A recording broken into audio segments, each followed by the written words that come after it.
Hello and welcome to the SuperShow podcast. I am your host, Chris. I still have a sore throat, laryngitis, vagina cancer, whatever you want to call it, but it's in there. It's in the throat. It's sticky and it's coming to you into your stereo holes. But there we go.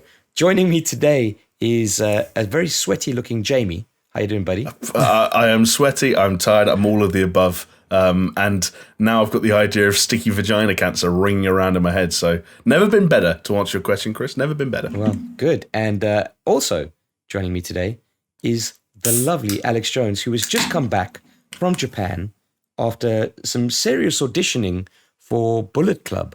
How'd that go, Jonesy? Really well, actually. Yeah, fantastic. Had a great time. Yeah? Yep. Bullet Club, #1. I don't think Josie knows what the Bullet Club is. 100% does not. I don't know what Bullet Club is. It's like Do you know Japanese.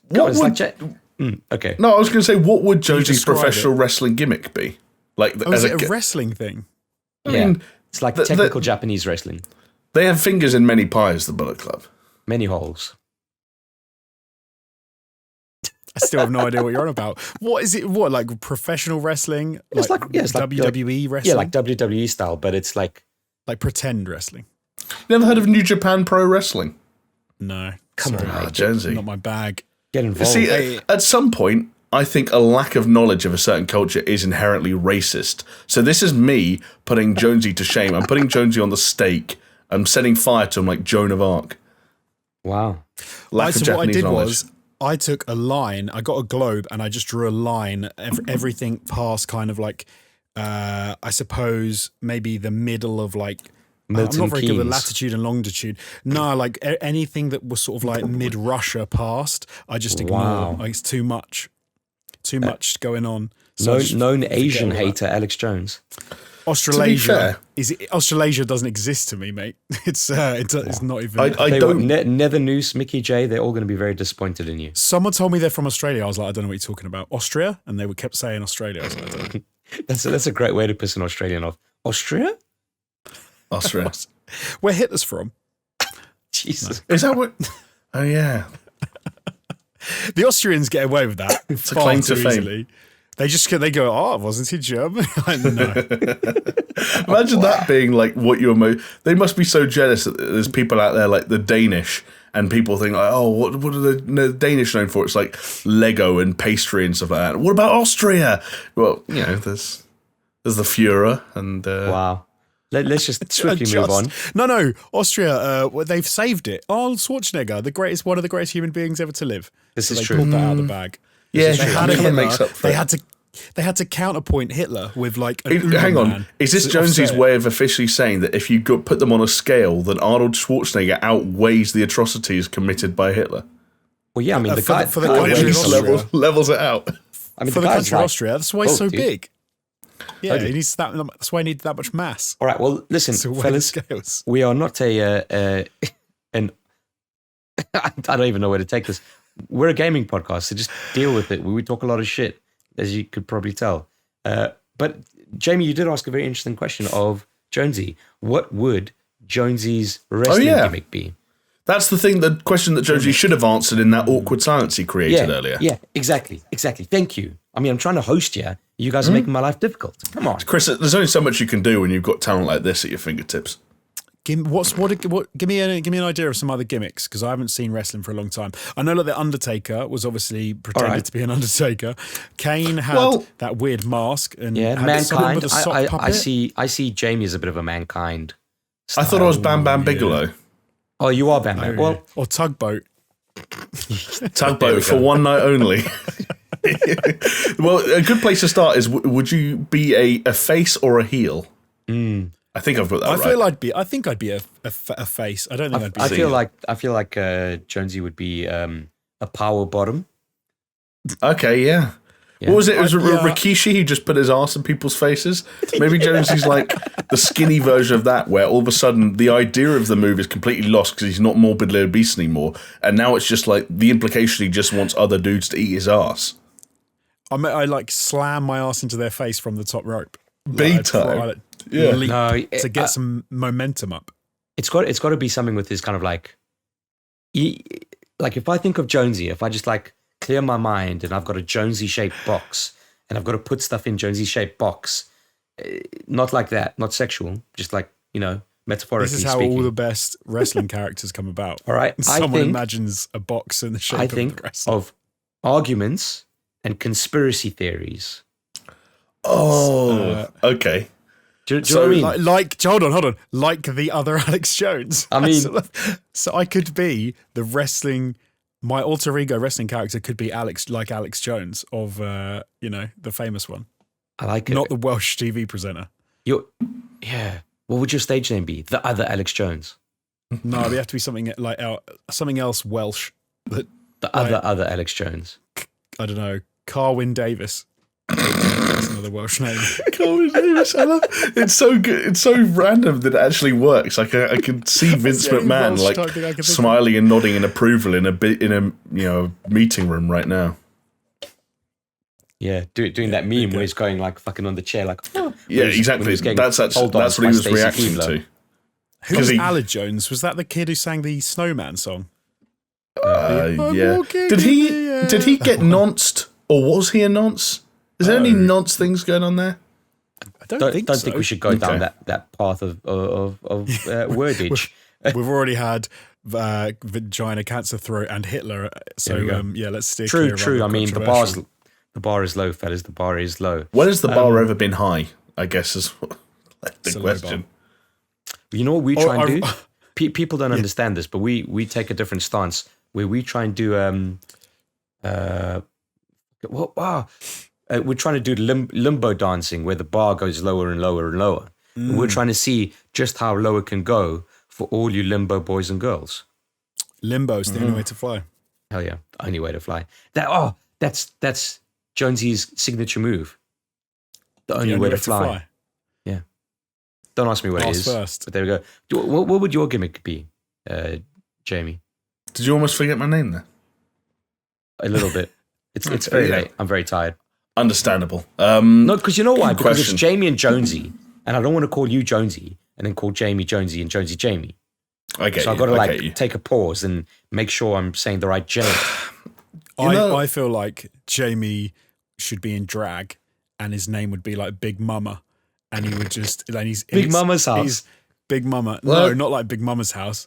And he comes out in like the really bad wig. And like, it's like half. It's almost like, what do you call it? Is it a harlequin that has half the clothes on one side and half the thing? Oh yeah. So he's half lady, half guy, and he's got two personalities, and they're fighting each other. They're fighting each other. I love that. I don't know where this all came from, but I'm totally down for it. It's almost and he fights himself as much as he fights the other people. It's like a two-headed ogre, right? And then the two-headed ogre argues with itself. I like it. That's quality. Okay. Yeah, that's true, because he is so strong and tough and big. He could destroy anyone, but the problem is he can't realize that fact because he keeps fighting himself. Wow, I like this. It's deep. I feel like this is also now just like a comic book origin story. If ever I needed to transition away from wrestling, I like it. All right. Well, what about there's one? Hold on, we're missing out one person right here. What would Chris's be? I feel like the WWE need a new leprechaun, don't they? Like, wow. You know when Hornswoggle would come out from underneath the ring, like. I feel like that could be Chris's gimmick. He hides underneath the ring. This is a bit unfair. Do you know what? I feel like I'm thinking Spartan. I'm thinking he needs to come out like in a little skirt with a shield, grow the beard in some more. But that's a bit obvious though. That's a bit obvious. What about like? What if Chris became the human spear? No, the human javelin, and his sole purpose was to be thrown by other people. He would just like make a long, thin, narrow shape. And he would just wear Speedos, and he would be extremely oiled up, and he would just get hurled around. And he didn't have any moves, so other people had to throw him. I like it. Two guys get onto the ropes, hold Chris above them, and then throw him down at someone else. It's so funny. The human spear. Oh no, he's called Spearhead. That's your name. I like it. Is he a heel or is he do you reckon? Spearhead? See, I think he's considered neutral because really he's just a tool to be used by whoever. Okay. Wow, thanks. So that's what I'm resorted to, much like a host of a podcast. That's interesting because then, Jamie, maybe you could be both a heel and a face. You're two different personalities. Oh, okay. Yes. Even down to the point where one of them like is on one side, on one team, right? And one is on the other. So they're even like they sometimes get into like the, what's the thing they do with the microphone where they sort of, say, I'm coming for you on Tuesday night at Raw. But he can look sideways and do it for one team and then do it for the other way. Like Lord of the Rings, the Two Towers, the Gollum effect. Yes. I love it. Or you could do that thing, when people wear almost like a mirror halfway across their face, and so it reflects the one half you can see, and it looks like they've got the full face. Wow. There's some trickery. Is your inside. Absolutely. Interesting. This went weird, but okay. So this was all one big sponsored segment for WWE Playgrounds coming to PlayStation Plus subscribers this month. That's right. Oh, yeah. Yes, we are a gaming podcast, and we are available on YouTube and podcasting platforms of your choice, as well as internet radio, paisleyradio.com, Thursdays at 10 p.m., repeats on Mondays. So go check it out. We do love our Paisley listeners. We love our Spotify listeners, our iTunes listeners, Google Podcast listeners. If you're listening on Stitcher, you can go fuck yourself. Go watch it on YouTube. Ouch. Just putting that out there. Okay. Stitch is one of those things that I've heard of, but I don't know what it is. Like, I've never looked at it. I know it's a thing. So Stitcher is actually a professional wrestler who the gimmick. No, I'm joking. Yeah, the Stitcher. He's the one who stitched Jamie together. Oh, I've got it. They call me the Weevil. The Weevil? Yeah, isn't that like a weird little bug? Yeah, I just get naked and swim around in your cereal. Wait, do things do that in the cereal? Yeah, weevils, like in your not like bowl of cereal, like your cereal in the box. Let's just carry on to games, fellas. I mean, all right. So there is something very interesting that's been going on in the gaming world. Now, it's obviously post E3 and pre EA Play. So we are going to have a bit of lull as news kind of trickles out. It is a little bit of a slow news week, but the news items we do have are interesting. And we're going to start off with one. Interesting, because we covered them all last week. Yeah, but it's developments of them, and that's why they're interesting. No, they are. Jamie and I were saying briefly before the show that it's almost like these are the confirmations, or these are like the real stories behind sort of some of the rumors and things that we were basically, talking about. fellas, what you got to understand is we break new ground. We are at the forefront of gaming journalism and integrity. All right, and it's reflected where you come back a second week and we have confirmation on a lot of the shit that we were talking about. So I'm not going to apologize for being good at our jobs. Right? Fair enough. Yeah, don't need to. There we go. All right. Well, the first thing that we can talk about, fellas, before we get into some of the fun things, catch up on what we've been playing. But remember all those abandoned Kojima Silent Hill rumors? Well, this is maybe puts a fly in that ointment, if you will, because Bloober team, those guys behind the Blair Witch, Medium, what was the other Layers one? of Fear. Layers of Fear 1 and 2. Observer? Were they? Was that Bloober? Observer, not to be confused with Observation. Oh, I was thinking Observation when you said that. Yeah, okay, right. Yeah. But anyway, those dudes, they horror developers extraordinaire, right? I enjoy their games. They're very atmospheric, very creepy. I don't. Well, that means that they're doing their job well. They terrify me. But they've teamed up with Konami, of all people, to collab on a game. And the rumor goes, fellas, that it's a Silent Hill game. So there, stick it in your pipe, shove that pipe up your pee hole. So other than that, what we've got to understand, like there's not a lot of news in terms of this, but it opens up some discussion because alongside this news, that's official. Konami and Bloober team are working together, but what is unofficial is just a confirmed rumor at this point is it's a Silent Hill game, which kind of makes sense. It's like if Konami can't do it themselves, fucking let Bloober team do it because they've got the horror pedigree. Now, another Silent Hill games is allegedly in the works. Again, I said it last week, do not expect Kojima to be attached to it because that relationship is dead, okay? About as dead as dead people. It was like a bad breakup. Let's just say it. There was no love lost. There was it's not going to happen. Bad breakup. Jesus.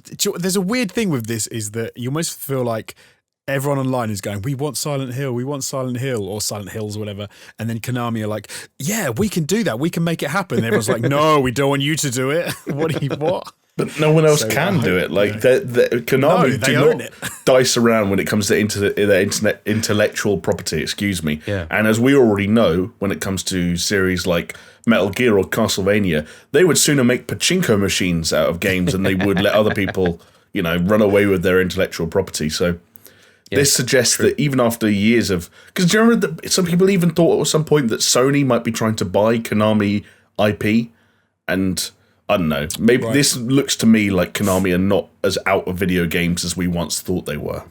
I think they probably had a change of heart since we had heard famously about the idea that they were just doing pachinko. But yeah, I think they probably realize what a great back catalogue they've got. There is some rumors swirling around about a Metal Gear Solid remake, which we might cover in a news item a little bit later down in the podcast. But yeah, it's interesting. Like I said, one thing is for sure: Kojima's going to be no part of it. Don't kid yourself any which way. So with this news, there has been no mention of Kojima. Surprise, surprise. But on the kind of Kojima side of things, he's meant to be working with Microsoft on a cloud-based game. So again, kind of further confirmation of stuff that we've heard before. Still confirmed rumors, but very interesting nonetheless. Yeah. And fucking who knows what's happening with Blue Box. Fucking Karaman was on camera, 2 videos, almost in tears, saying, please guys, leave me alone. I'm not an actor. And they delayed it again, right? To August? Yeah. Something like that. Yeah, this app that was, you download the app and it lets you play the trailer in real time on your PlayStation. But an interesting little wrinkle in this is that people have been checking out, like, I don't know, changelogs, whatever it is. And apparently that trailer app is loaded onto the PS network. And I guess they're just waiting to pull the trigger. It's meant to be about roughly 2 gigabytes in size. So it's such a strange, like, this is such an odd thing for such a small company to have been able to do as like a one of, as the first people to do something like this is pretty weird. But I suppose if they came into Sony and they said, hey, we've got this good idea for this app which lets people watch trailers in real time, you can imagine they just went, oh, we haven't seen how no one's suggested that before. Yeah, sounds like a cool thing. Yeah, like, why not? So I think someone said it online, or maybe it was Jamie actually, I don't know, but someone said in a retort to saying, like, why would Sony let a small indie company get away with doing all of this kind of thing? In the whole conspiracy of like, oh, it's a bigger company. And the retort was, well, Sony would probably bend over backwards for some pure PS5 exclusives at this point. No. So that was not my retort. I would not make that retort. I don't agree with that retort. I still stand by my statement last week that Abandon's a fucking Kojima game. No, I mean, I don't think there's any further evidence that's been established since that last half an hour long discussion that would have theoretically changed any of our minds, right? Like, well, there was that second Karaman video, I think, happened after we discussed it. Yeah, but that was just him saying, "Hey, sorry, it's not ready." Like, I don't know. I feel, if anything, that makes it less likely because that was him just sort of like buying more time and trying to delay the inevitable, and I don't know. Well, there was. Do you know what's weird about the whole abandoned thing? And what they? I can't remember the name of the company. What they've been called? Blue Box Games. It reminded me a little bit of, because so after E3 happened, it made, and they had the trailer for Reloaded, was it? Which was not Reloaded. What was, I can't remember. No, oh god, the game that looked like the last night. I can't remember what it was called. That one, yeah. I know the game. What you're talking about. The 2.5D pixel art sort of inspired thing. But it sort of made me wonder what happened to the last night. And I went down a bit of a hole, and I was like looking into where that game was and what was happening with development. And it was actually a really interesting story, because it was effectively that they'd got when they first released that trailer, they got so much interest. Even though those were just like screens that they'd put together for E3, they weren't actually anything to do with the game. They were like the ideas behind it. That they had so much interest that the game got blown out massively out of proportions and ended up being, I suppose they had more money, more investment, more interest. They got a publisher on board. I think it was Raw Fury, who are now not publishing the game anymore. They had a whole bunch of issues with production, and it kind of makes me wonder.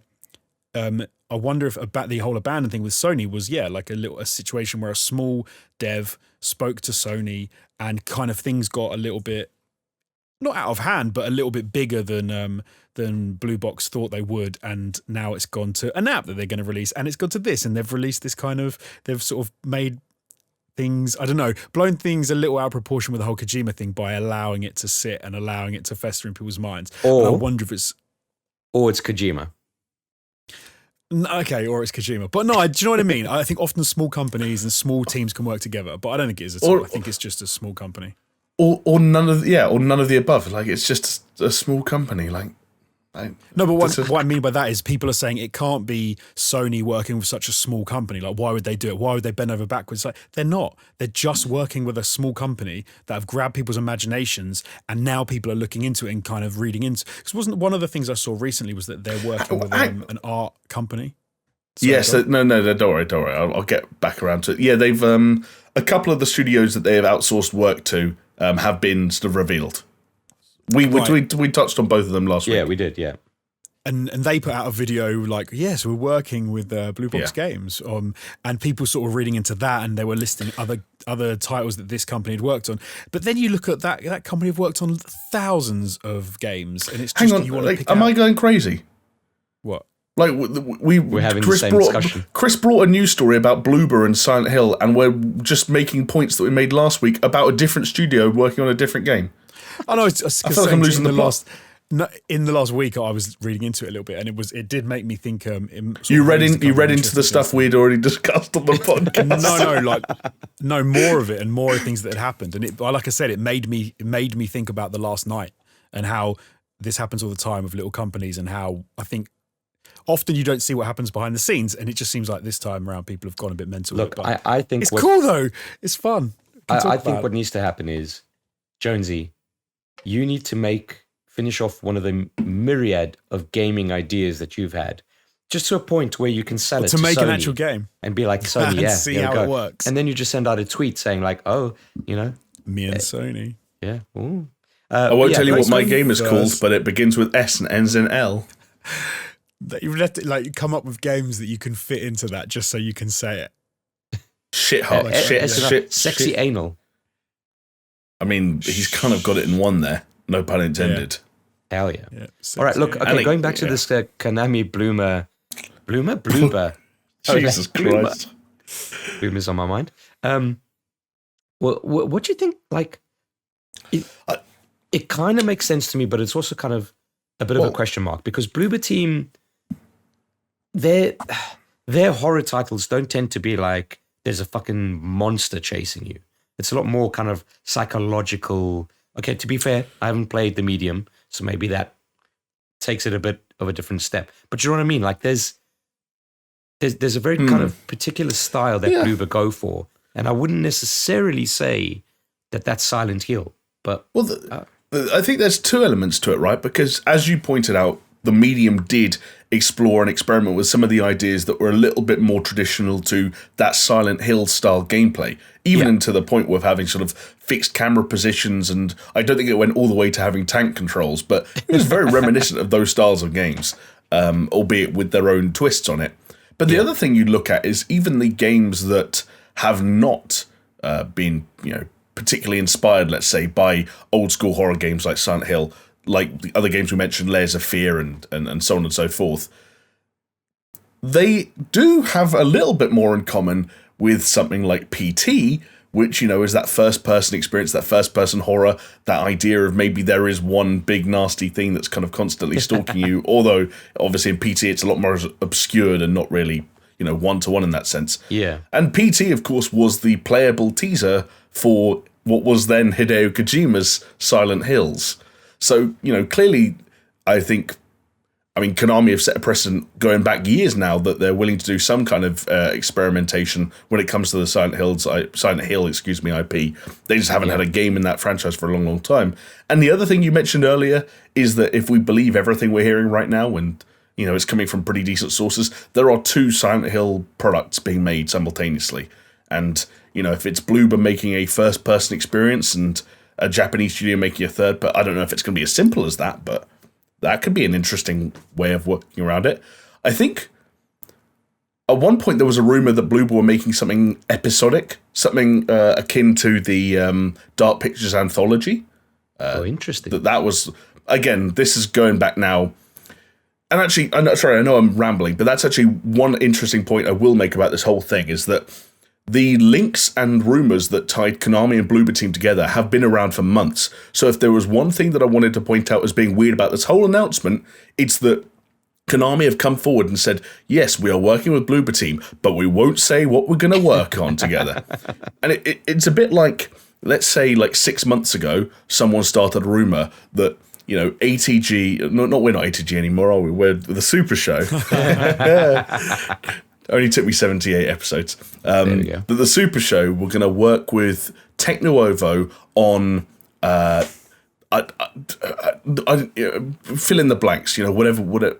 Give me an idea, Chris, off the top of your head. A stream. I don't know. A stream where we ate chocolate cake. Is that a euphemism? do you just want chocolate cake? I mean, kinda. Who doesn't, right? But you do need the object because it's important to the point. So let's say the rumor that everyone was throwing around was that SuperShow and Techno-Ovo are going to work together on a stream where they eat chocolate cake. And then months later, we come out and be like, hey, just so everyone knows, we'd like to confirm we are working with Techno-Ovo on something, but we won't say what. It's like, hang on. No, sorry. You've just confirmed basically the whole rumor by only confirming part of it. Like, what else would you be working on? Anyway, that's my ramble over.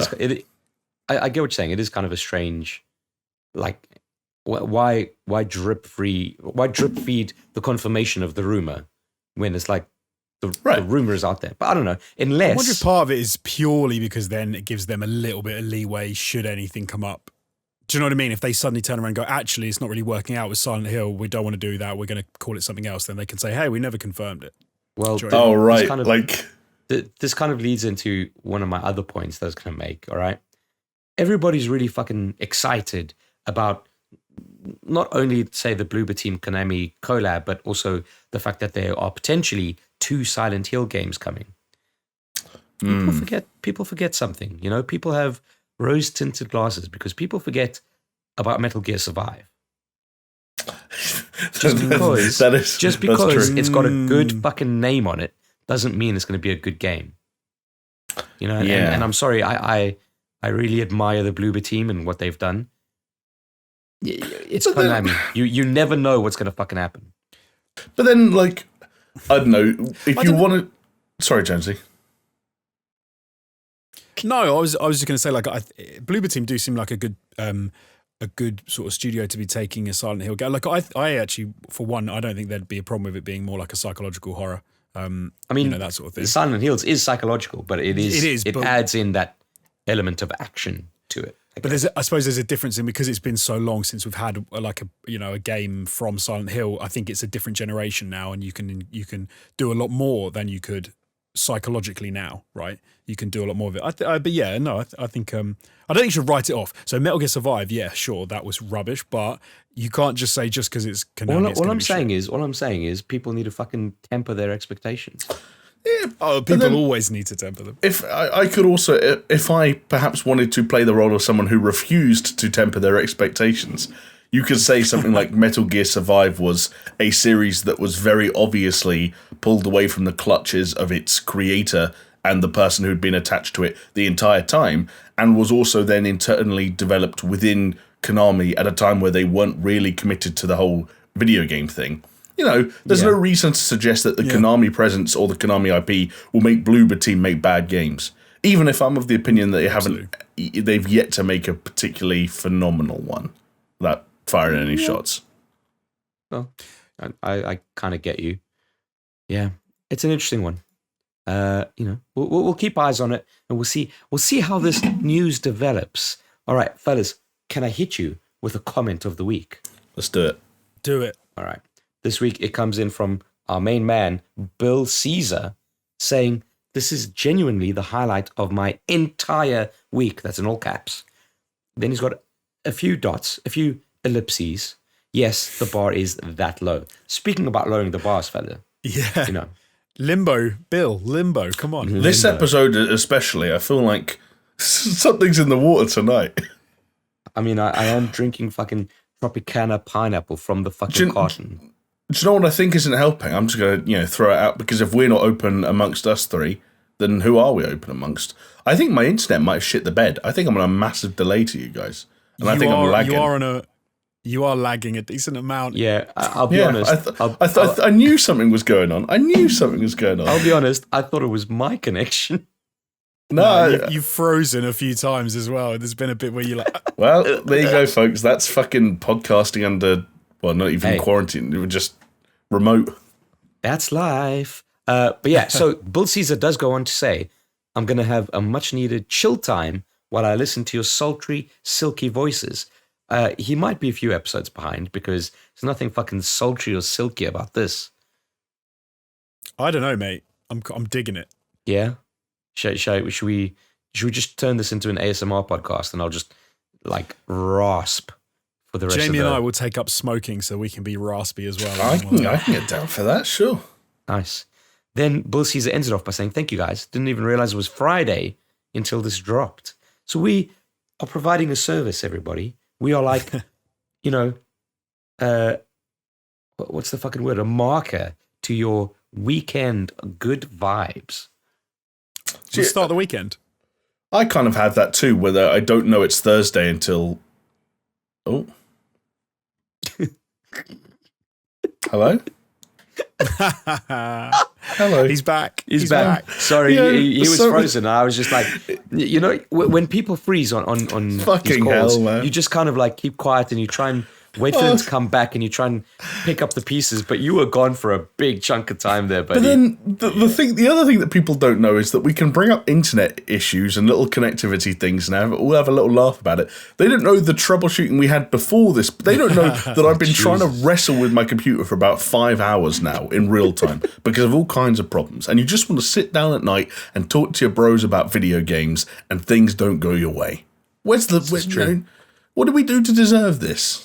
I blame Boris Johnson. No, I'm joking. I don't know who to blame. I'm over it. I mean, Jamie, you probably shouldn't have kicked all those dogs. That's all I'm going to say. Is this karma? Maybe. Might be karma. Maybe. Okay, great. Yeah. But yeah, thank you very much, Bill. I don't know what to say. We are great, and we're out on Fridays. Start your weekend off right with. Is it really bad to? I love the idea. Like I know he's just sort of being nice. I love the idea. It's a highlight for his week, and that we can be that for him. And Bill, I'm glad you enjoy it. I don't necessarily believe him, because then that no, I don't. Then he's being absolutely correct about the bar being that low. I absolutely believe Bill, and I'll also say that I sometimes don't realise it's Thursday until it's time to record. So that's something we all have in common, right? Like, yeah, the worst is when all three of us forget it's Thursday, and then there's like a very panicked group message session going, "Oh fuck, guys, when are we going to record this? What are we going to do? Oh my god, panic stations!" But hey, we managed it, always. Right? And we're going to keep on managing it. And the reason we're going to keep on managing it is because this show is brought to you not by us. We don't bring you this show. We're just voices on it, faces. But the real people that bring you the show are our generous patrons over at patreon.com/SuperShow. Go check it out. You could help us improve, get better, be the best Super Show that we could be. Maybe with enough help, we could be the Super Duper Show. Just going to put it out there. I'm not above a name change, all right? But we do have some very special people that we do need to throw our thanks their way. And I'm, of course, talking about Aaron Cameron, Athletic Gravy, Jesper Camdal Nielsen, Chavela Cujo, Leo Merger, Lonnie Thompson, Magic Grits, Mindful Pig, Nathan Piers, Pastors Guild, Scary Omen, Starfall Kid, Zach Cream, and the big boys, Shellshock, Hacksaw Book Read, Manuel Guerrero, Peaswad, and The Dude Abides. Thank you, big boys. Thank you, I don't know, little boys. Thank you, all the boys. Just someone clip that bad boy. Oh, there we go. Bad boys and good boys. Let's take you home to daddy. All right, fellas. Enough of the Patreon talk, but, go support us. Jamie's just holding his head. I'll tell you what, Jamie, seeing as you're holding your head, why don't you just tell us what you've been playing, buddy? Let's move it swiftly along. Okay. Do you know what? I'm going to do something I never thought I'd do on this here podcast. I'm going to have a shout out to a mobile game. Wow. See, you know what, Jonesy's cringing, but I'm making an exception for it because it's my favourite mobile game of all time. If you haven't played Raid Shadow Legends, you need to get on there. That's right, folks. The second sponsored segment of the week. No, so in all seriousness, I don't know how many people out there are still subscribed, or if they ever even were subscribed to Apple Arcade. But I know what you're am. going to say. I think I know what you're going to say. Oh, okay. Let's see if this goes the way you think it is. So basically, Apple Arcade has kind of been struggling for I was about to say a little while, but pretty much its entire existence. Good batch of games at launch and basically fuck all since. And what they've taken to doing recently is essentially offering repackaged and, in some cases, slightly enhanced versions of classic games. In classic games that maybe over the course of the way that the Apple Store and mobile gaming in general developed got tainted a little bit. So some examples are Angry Birds is a classic example. Okay. Some people might remember Cut the Rope. Some Cut people the Rope was quality. There you go. Some people might just want to play a simple game of solitaire. Well, essentially what's happened... Flappy Bird, was that one as well? Flappy Bird? Flappy Bird, I don't think that's one that they're doing, but... Are they doing Fruit Ninja? I'd be all over that. They've already done Fruit Ninja. But you guys have kind of got the picture already. These are all games that I think people worry now if you go back to them, they're going to be filled with ads and or microtransactions, or they're just not going to look like what you remember them looking like. And so Apple Arcade, kind of genius really, is going back and basically just saying like, hey, here's kind of just these games how you remember them. Here's the first version of this game with no ads and no microtransactions, and it's just the game. And that's a really cool initiative, especially when you think of things like Solitaire. It's really hard to just play an ad-free version of Solitaire on the Apple App Store. I don't know about Android, but yeah. Anyway, to get to the point, they have given this treatment to, again, my favorite game, one of my favorite games of all time. It's a game called Game Dev Story made by Kairosoft. And for anyone that doesn't know, it's a very sort of strange, poorly translated Japanese management sim where you run a game studio up from 4 employees all the way up to 8 employees and make games that go on to sell tens of millions of copies and make you hundreds of millions of dollars. And it's kind of simple and it's janky, and Apple haven't really touched it up in any way so that spelling mistakes are still there and the workarounds to kind of perfect the game as quickly as possible are still there, but that's part of the charm. That's part of why I fell in love with it so many years ago. Kairosoft are another studio that, as they kept growing and kept making similar games to Game Dev Story, they didn't necessarily lose their way, but they started to make more free-to-play titles and elements of microtransactions started to sneak in. They followed the industry. They followed the industry, and Game Dev Story was like, for me, it was like the bastion of the first game I ever played that they made before the industry had gone in that direction. And to have it back now and, have it fit the full screen on these ridiculous sized phones nowadays, that's been one of the things I've been enjoying whilst I have had my phone on my person. Wow. How about that? I've played a couple of other bits and pieces, but I just don't really have anything significant to talk about. Like, I'm still playing Mass Effect, but you don't need to hear about Mass Effect. I played a few bits and pieces, actually, that arrived on Game Pass this past week, because I'm still trying to find little things to plug gaps here and there. That's not still a sexual no thing. Psychonauts, though. Well, because Psychonauts isn't a plug gapper. Psychonauts, to give it its due, and to give you your due, Chris, I want to fucking give it some time. I want to finish that game. Like, I'm going to play and finish Psychonauts. But, like, I'm not going to launch Psychonauts because I've got half an hour free. That's not the way my brain works. That's fair. But I'm not going to bore people by telling them about games that I've already told them about. So that is me for this week. Thank you. That's fair. All right, go on, Jonesy. What you got? What you been playing? I'll keep it brief.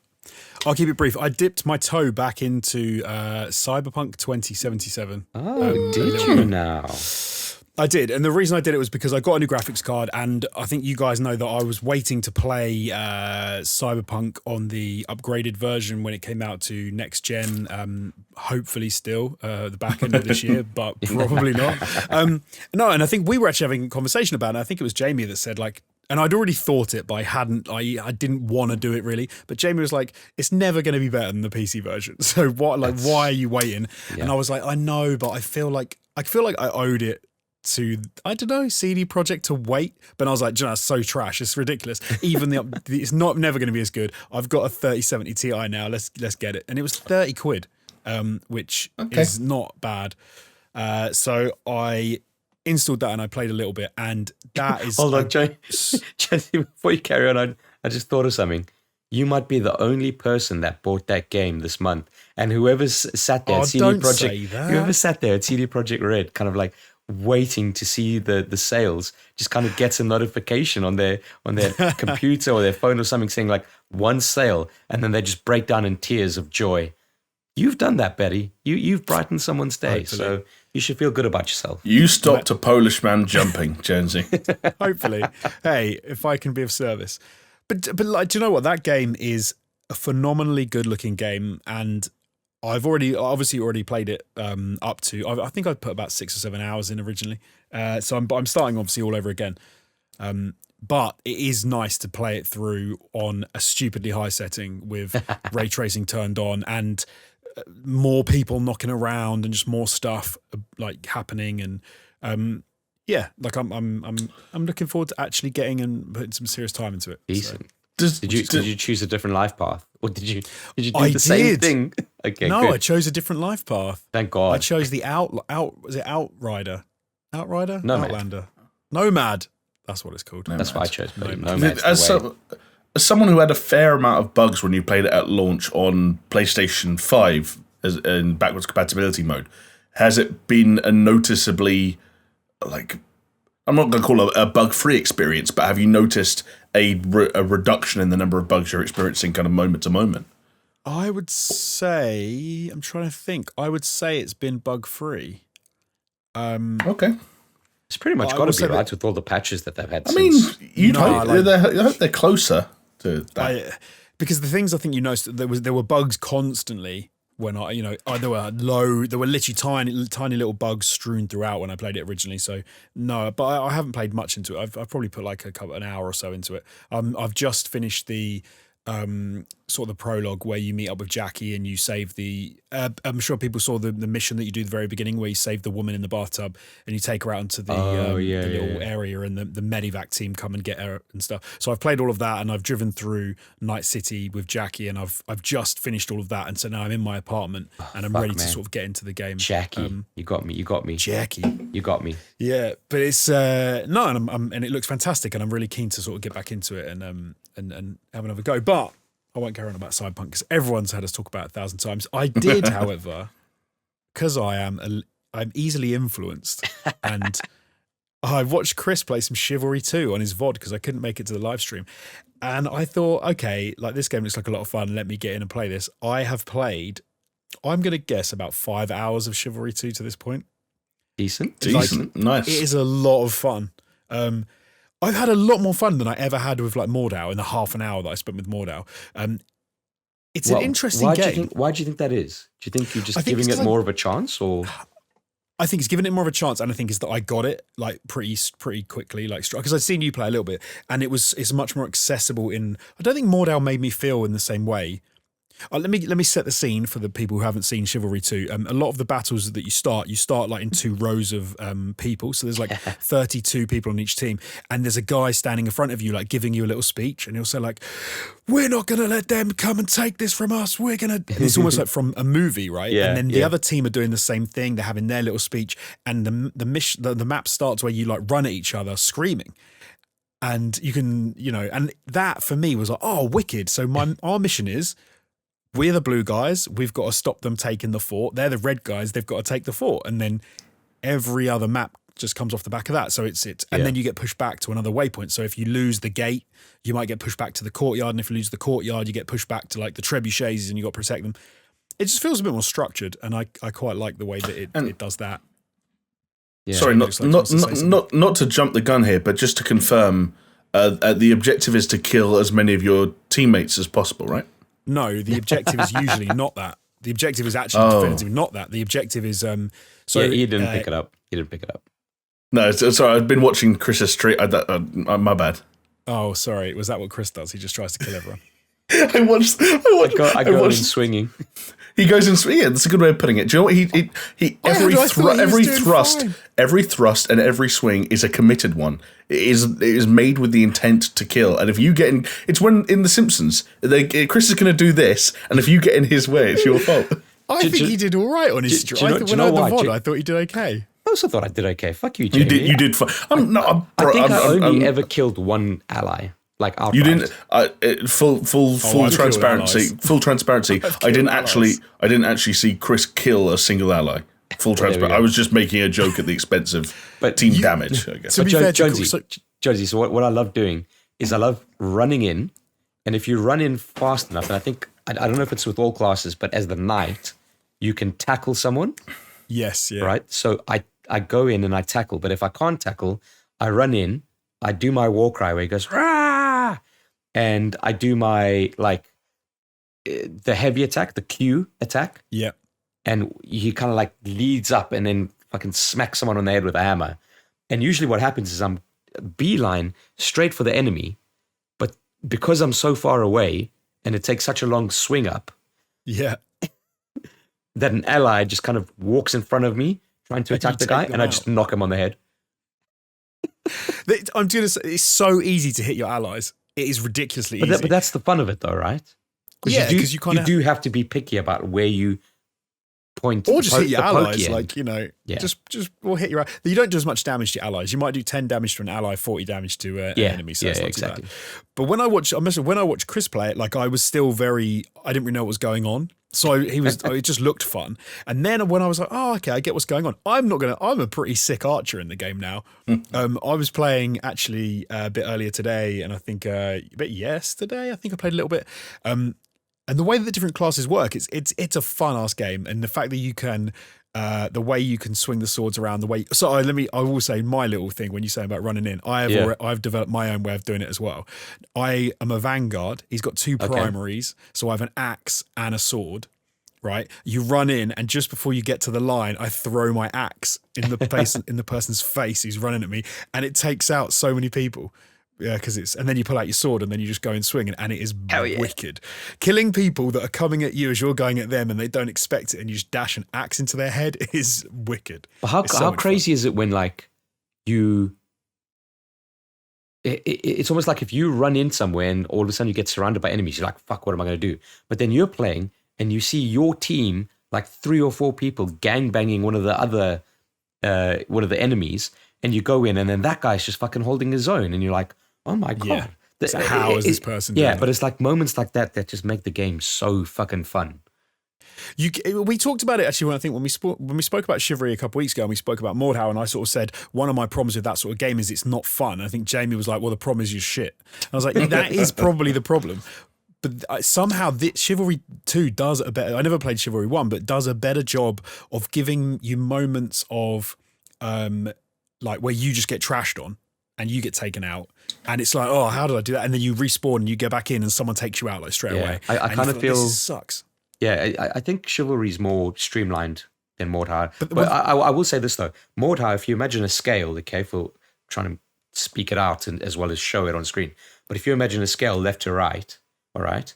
And on the left is you're having the shittest time. And on the right is you're having the best time because of all the chaos that's going around, right? Yeah. I feel that Mordhau's timeline of that is a lot wider, whereas Chivalry is a lot kind of closer together. So you're not going to have many shit times, but at the same time, you're not going to have those fucking I'm a fucking god moments. Okay. I always found it. It's a little bit more centered, I feel. I felt with Mordhau, I felt like I was kind of crap, and I was just getting dicked on by much better players a lot. Yeah, Whereas because the spectrum was a lot wider, so you were further away from the fun. Whereas, but in this, I do get my head chopped off, my arms lopped off by a number of people. But then I'll have sections where I'm defending from 3 different people, and I managed to kill 2 of them, and I'm like, this game is quality. Yes, so and you much get fun. that, and then you get that moment, and you leap off of a rampart with your axe and smack it in someone's head, and you're like, "Oh, this is wicked!" And you do get some of those really cool moments. For me, it does have a few. Like they do need to polish it up. It has got a number of issues. It's almost more like something in early access. I think at this point, it does need a decent amount of work. Maybe that's unfair to say early access, but it does need a lot of polish and the menu stuff, and there's a lot of weirdness with customizations and things, and they need more armors and cosmetics in that game as well, because at the moment they're kind of a bit not like they're fine, but there's just not much range for you to. I think it's getting invested in. I think it's selling really well, or comparatively, and I think they have committed to a number of updates over multiple years. So they're in it for the long haul, for sure. They've got a game plan. They've got a roadmap. Okay. Yeah, no, I actually had a look at a bit of the roadmap, because I did wonder, like, are they going to work on, like, cosmetics? Are they going to work on menu structure? And apparently they are, so that's cool. Yeah. But it seems it's pretty solid. You can get in and have a good time. I get freezes all the time, which is really annoying. I don't know if this is a common problem for micro stutters? Yeah, but they'll last like maybe 3 seconds. Oh, weird. So you'll be playing, and then it'll just freeze for 3 seconds, and then it'll carry on as like nothing happens. Full on freeze, like zero. Full on freeze, like 0 FPS. 0 FPS, and even to the point where I was pulling up. I was trying to make sure that everything was working fine, and I've not had that of any other game, so I know it's not like. You see, I haven't experienced that. When I streamed it, it didn't go well because on my laptop was just kind of chugging a bit with the streaming, and I had another monitor connected. Blah blah blah. It was really kind of struggling. And what was happening was my frame rate was so variable. As soon as 3 people would come and attack me, it just like dip. So that made it quite difficult to kind of play the game. I am on 4K ultra settings with, and it does look sick. It's a good looking game, especially with all that armor and the dents and the dings. Very cool.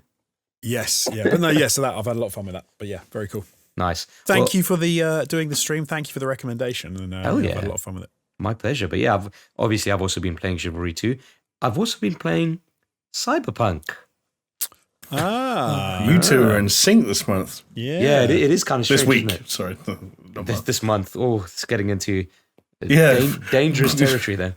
We don't need to talk about syncing up months. Let's stick to weeks. But yeah, I just off the back of our discussion the last week or two, we were talking about Cyberpunk and like, hey, like, they'd released the new patch and I thought, you know what? Screw it. If I've got some time, let me check it out. And I'm as conflicted about that game as ever, if I'm honest. Like launching it up and I think the team that did the best amount of work for that game is the sound design and the music team. Because that as soon as you load up the game, those fucking sound effects get you amped up to play the game. And then you play the game and everything just feels and is so satisfying, and it's also cohesive. It just kind of pushes you on. But then, as we've mentioned before, some of the game systems are pretty lacking. And it gets to a point where the story is good, the gunplay is good, the driving is shit, the pacing is shit. And it's almost like it's a push-pull. It's a push-pull. I'm very conflicted. I like the game overall. I will say. Are there more pushes or pulls? I mean, I think it's hard to tell at this point. If I'm being completely honest with myself, I didn't stop because there were more pushes than pulls. I just stopped because distracted boyfriend meme, whatever it was, something else caught my attention, and I was like, you know what? I'm just gonna pivot. There was a fly in the room at the time, and exactly, something. Right.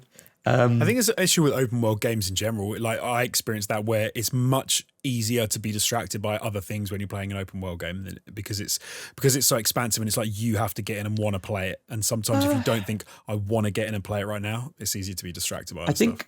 I think the problem is because I'm not like that usually. Like Skyrim or Fallout 4, as an example, when those games came out, I kind of jumped into them until like I've been playing for over 100 hours. Do you know what I mean?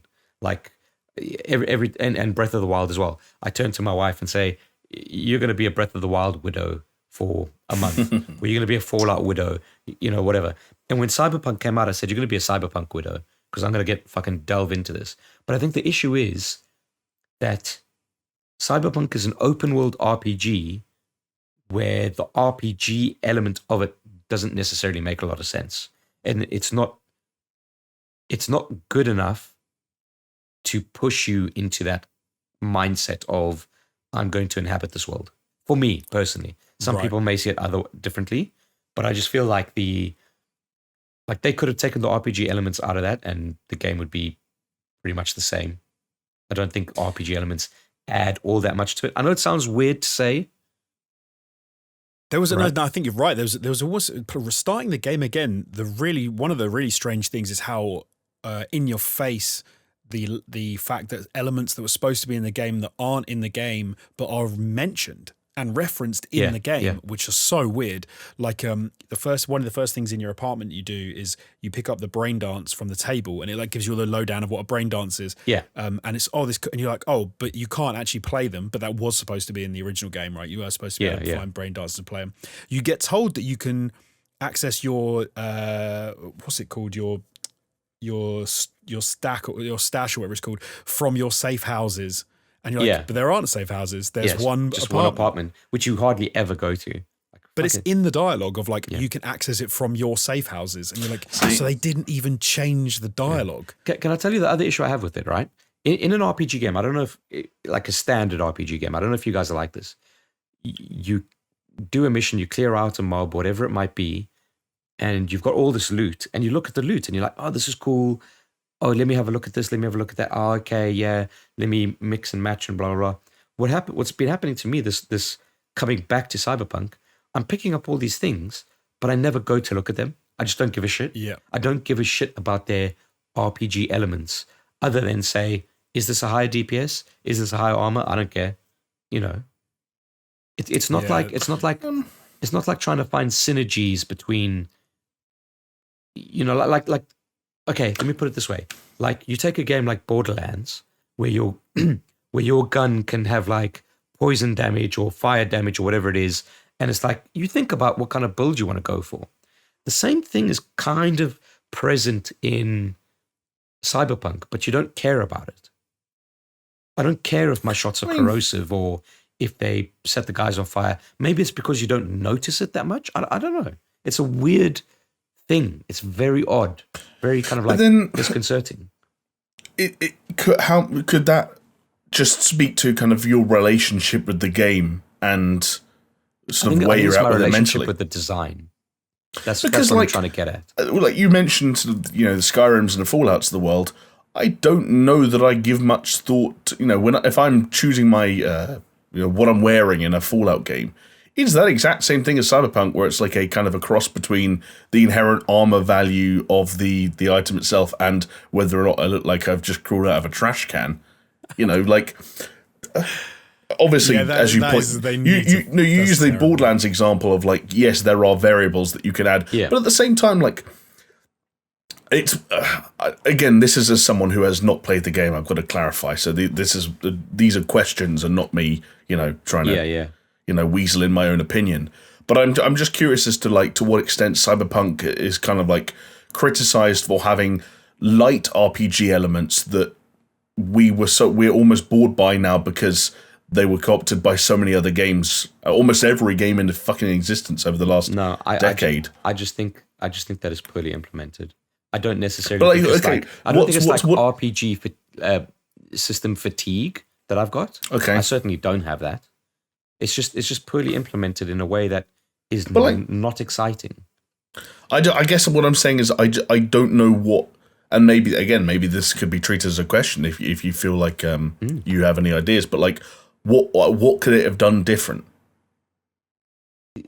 Okay, fair enough.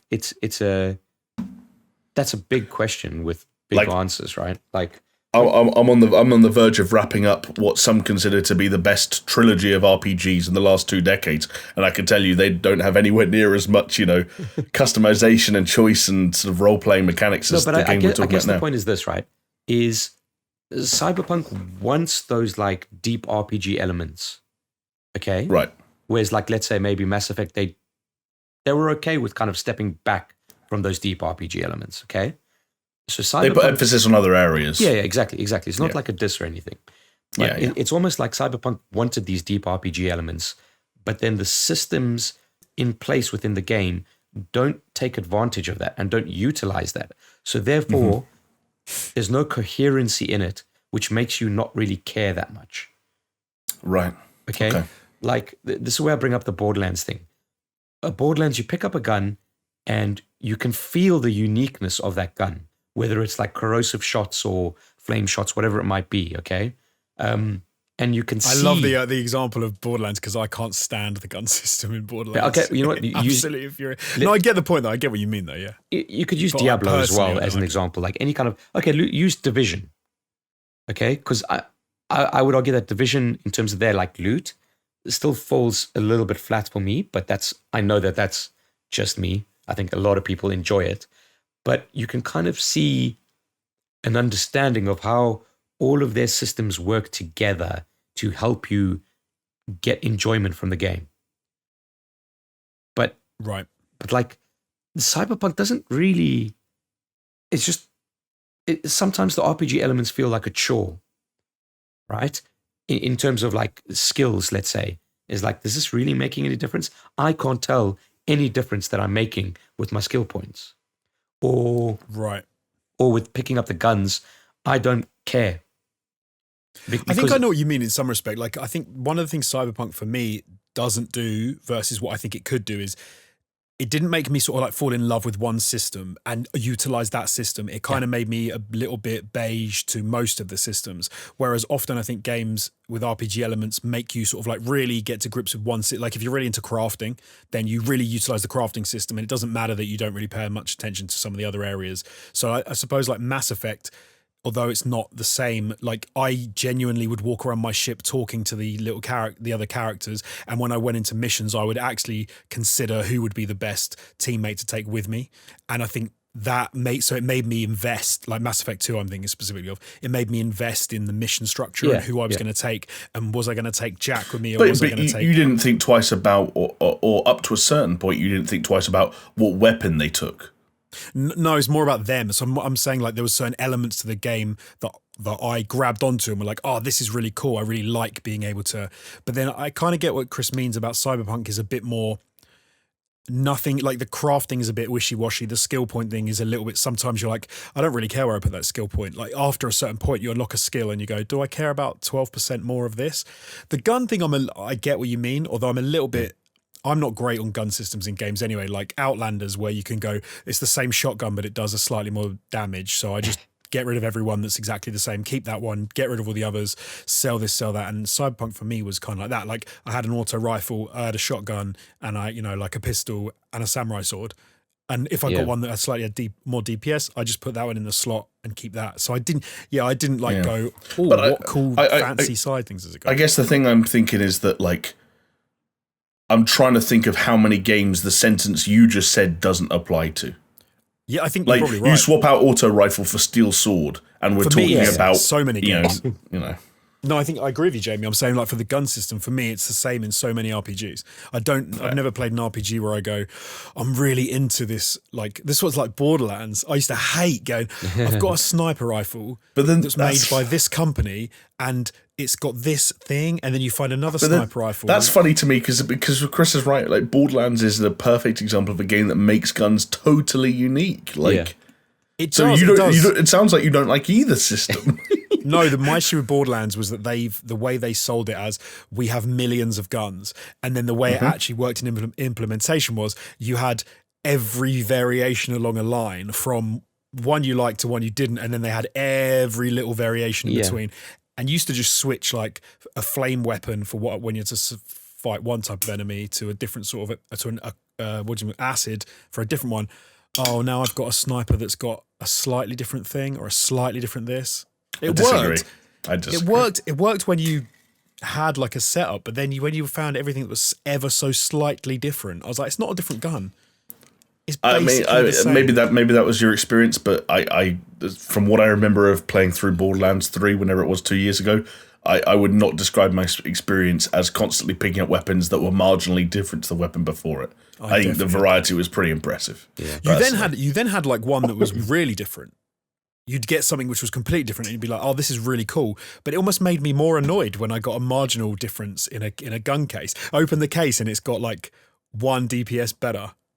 And you're like, but it does something else. The fire rate's slightly less. Do I want to swap it? And I'd be there going, You're sounding increasingly hard to please, Mr. Jones. Yeah. Oh, I think as I'm getting older, I think I am getting much worse as well. All right. Well, anyway, look, that's. Do you know what? Actually, I fixed it. I know what CD Projekt Red need to do to make Cyberpunk 2077 the Jonesy version. Yeah. Go on. So you run up on a gang. Yeah. You don't get your gun out. No. You don't start shooting straight away. They don't start shooting at you. Instead, you stand on opposite sides of that little area. You do a big rousing speech, and then you charge at each other with a button specifically designed to let you shout. And maybe, do you know what? a few thrown axes in there, and we might be talking about Jonesy's Night City coming to life. Do you know what? Chivalry has numbers coming out of heads, and I don't hate it.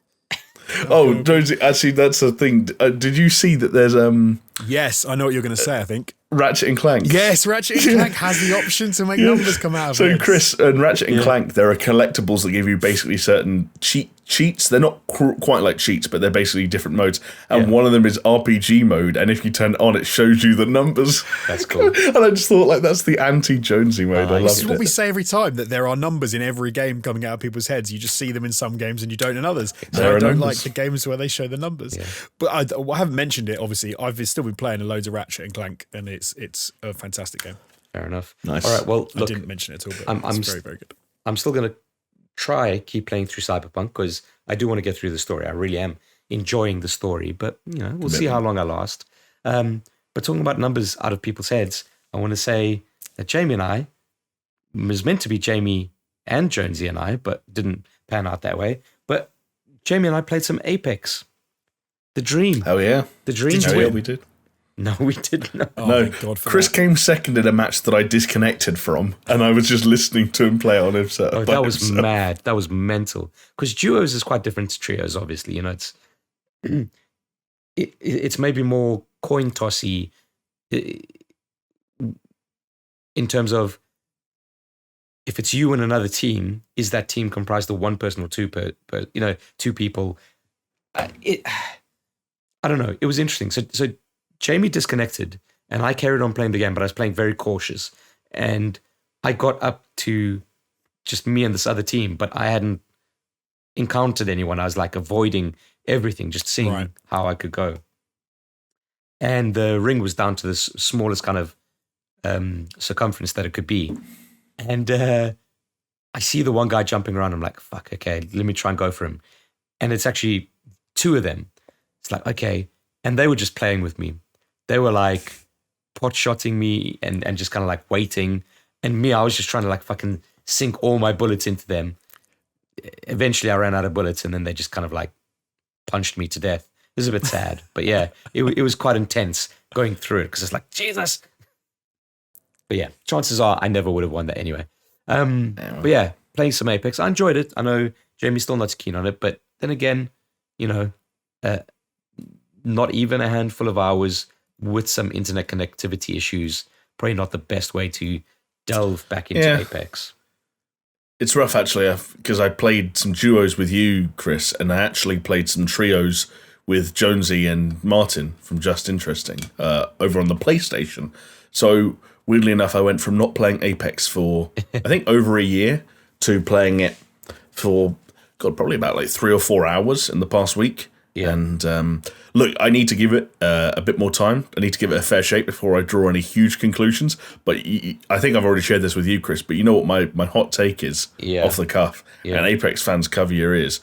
But Apex is crazily inferior to Warzone in so many ways. That's the hot take for you. Hot off the press. Wow. I'm not a big fan of Apex either, I must admit.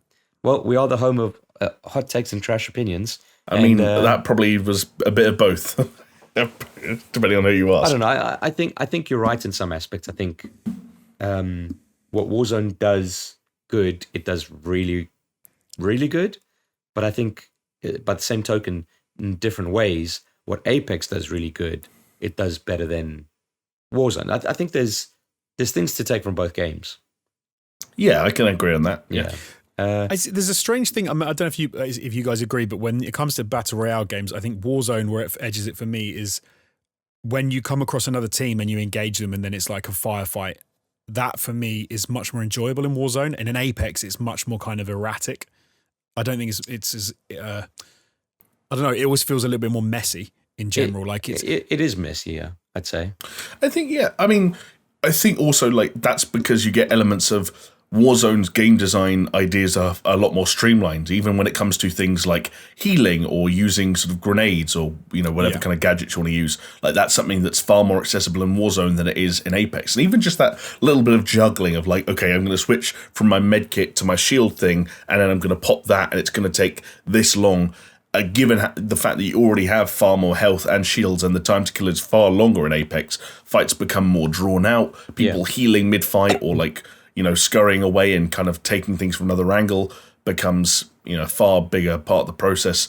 I think that's why maybe Call of Duty at least feels like it has the edge in those sort of high intensity scenarios. But by the same token, when Apex clicks and comes together, it's nice. It's nice. It's nice. And of course, not having sort of like the issue of sort of loadouts and the idea of like a dream loadout and really how important custom loadouts are means that there's far more luck, there's far more of a role to Apex, whereas like Warzone, if a gun's broken in Warzone, like you're fucked. Everyone's got it. Everyone's leveled it up. Yeah. I'm not a fan of the whole like the armor in Apex. I'm not a fan that you can come across somebody. You can just happen to not come across any armor, and someone else is like gold armor all the way, and then you end up with like a team versus. And I don't know that, like you said, it's a roll of the dice, which I'm less. And funny enough, as a roll of the dice, I'm kind of 50-50 on the armor. There's sometimes that I like it, and there's sometimes I think it's bullshit. But hey, that's the way the cookie crumbles, fellas. This time next week, you would know if I have beaten the infamous Ornstein and Smo on my Dark Souls playthrough. This time next week? Yeah, because I thought it was tomorrow or today. Well, exactly. Wink, wink. It would have happened already, but okay, fine.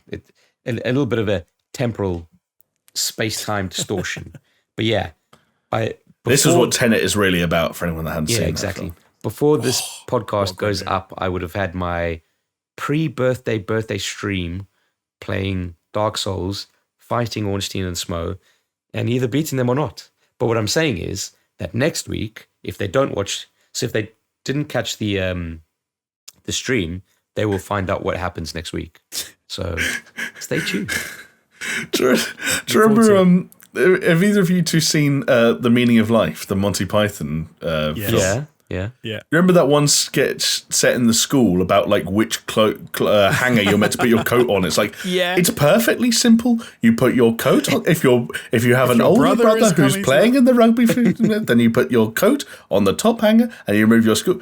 That was like if you tune in next week and I haven't already been on listening to Smo, then this means last week on my birthday stream that happens tomorrow, but it's actually happening today. Jamie, it's happening. Jamie, you got me. You've exposed me for who I am, and the laryngitis has infected my brain. Okay, I've got a charlatan and a fraud.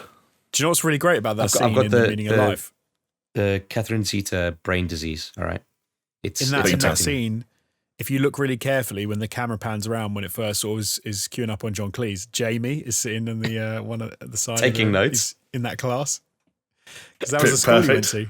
That was Jamie's school experience. Do you want a true story about The Meaning of Life? Okay. I used to pretend to my parents, who obviously have a far more advanced sense of humour than I ever did growing up, that I both understood and really liked the jokes in The Meaning of Life. When in fact, I just wanted to see boobs. I think that's probably fair of all of us, even to this day. Isn't that The same Sorry. scene where he like gets the wife on, gets his the Yeah, teacher on it's the like desk and it's like bones old are running school around. sex ed, and they're basically having sex in front of a classroom of I kids. don't think that's old school. I don't think they've ever done that. No, it's fake old school sex ed. There's boobs there, and there's also boobs. There's a guy who dies at the end because he's being chased by like 100 women who look like they're and he falls off the edge of a cliff, and then they all go to heaven. I think. The question is, why run away? I never understood why he's running away. If he's Would you asked rather for fall that- off the cliff or be smothered? Because smothering sounds great, but it's technically suffocation. Is that what they say, that they're going to smother you if they catch you? I think it's just presumed when you see the breasts. That's one thing I always wondered is, why is he running away? If he's requested that, why is he running away? Like, it's so weird. Good question. I'd have to go back and watch the film because the How- only thing I genuine. remember is Mr. Creosote. So Oh, fantastic scene. But Jonesy's, stumbled upon something interesting there. If you guys could choose the way you died, A, would you, and B, what would you choose? Old age. You don't die of old age. You die I of would not something want to because die. you're old. I don't know how I don't want to die, but I wouldn't want to die of old age. That's horrible. Well, I just want to know. I want to be like an old man. Yeah, I but want to be 200 years old and just go to bed one day and not wake up. I want to fucking snuffed out. I don't even want any kind of build up. Just because I didn't say build up. I said No, go to no, bed. You have to choose something specific. because And if you going old, dying when you're old, that is a 20-year build up to your death. That's like, oh, I've got cirrhosis of the liver, and oh, I've got dementia, and oh, I've got Alzheimer's. Like, fuck off. I don't want any of that. no, me neither. Well, then you don't want to get old. You can keep that. You don't need to be old to get some of that shit. I can tell you firsthand. That's true.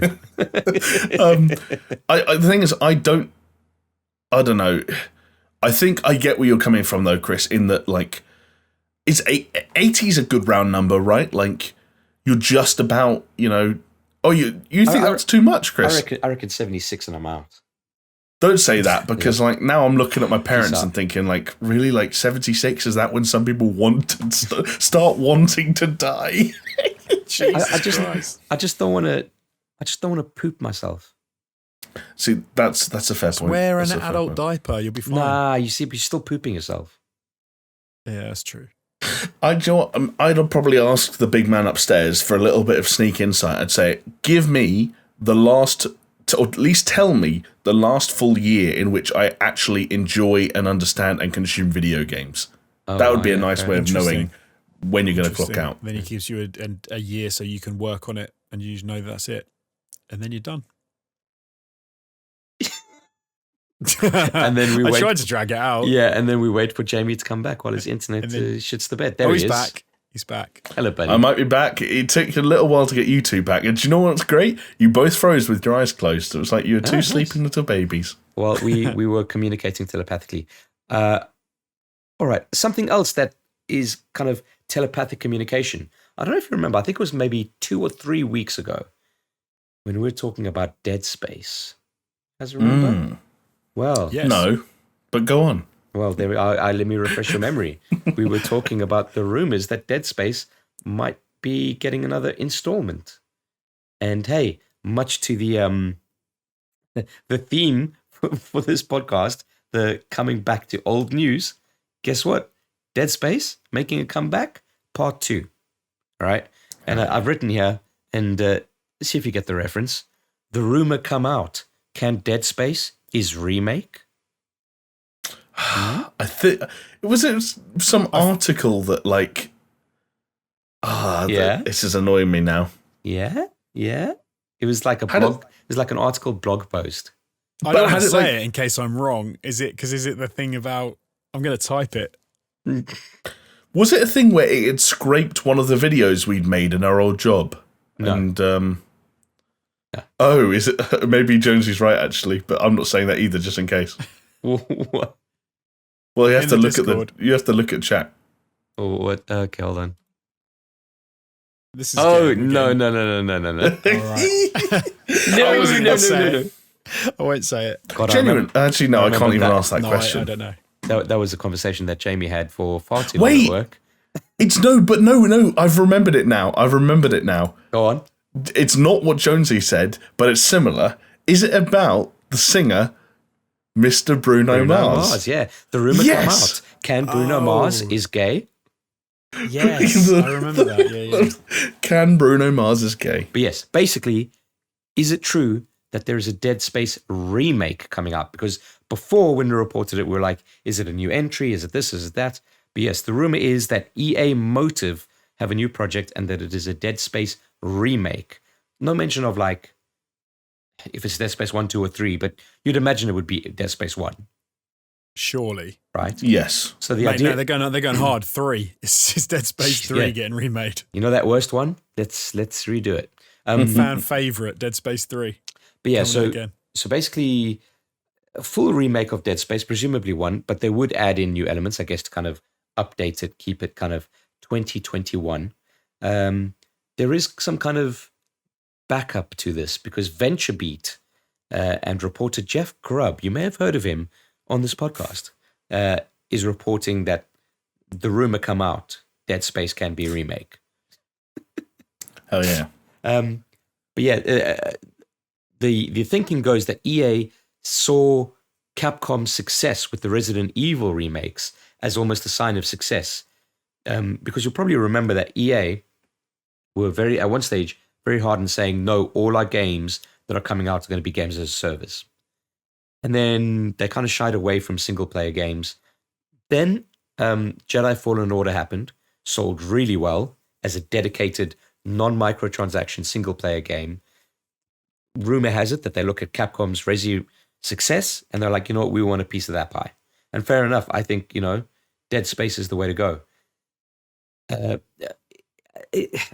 Again, with the Silent Hills thing, and aside to this, is that there might be a new Dead Space game coming out as well, like maybe a remake and another entry.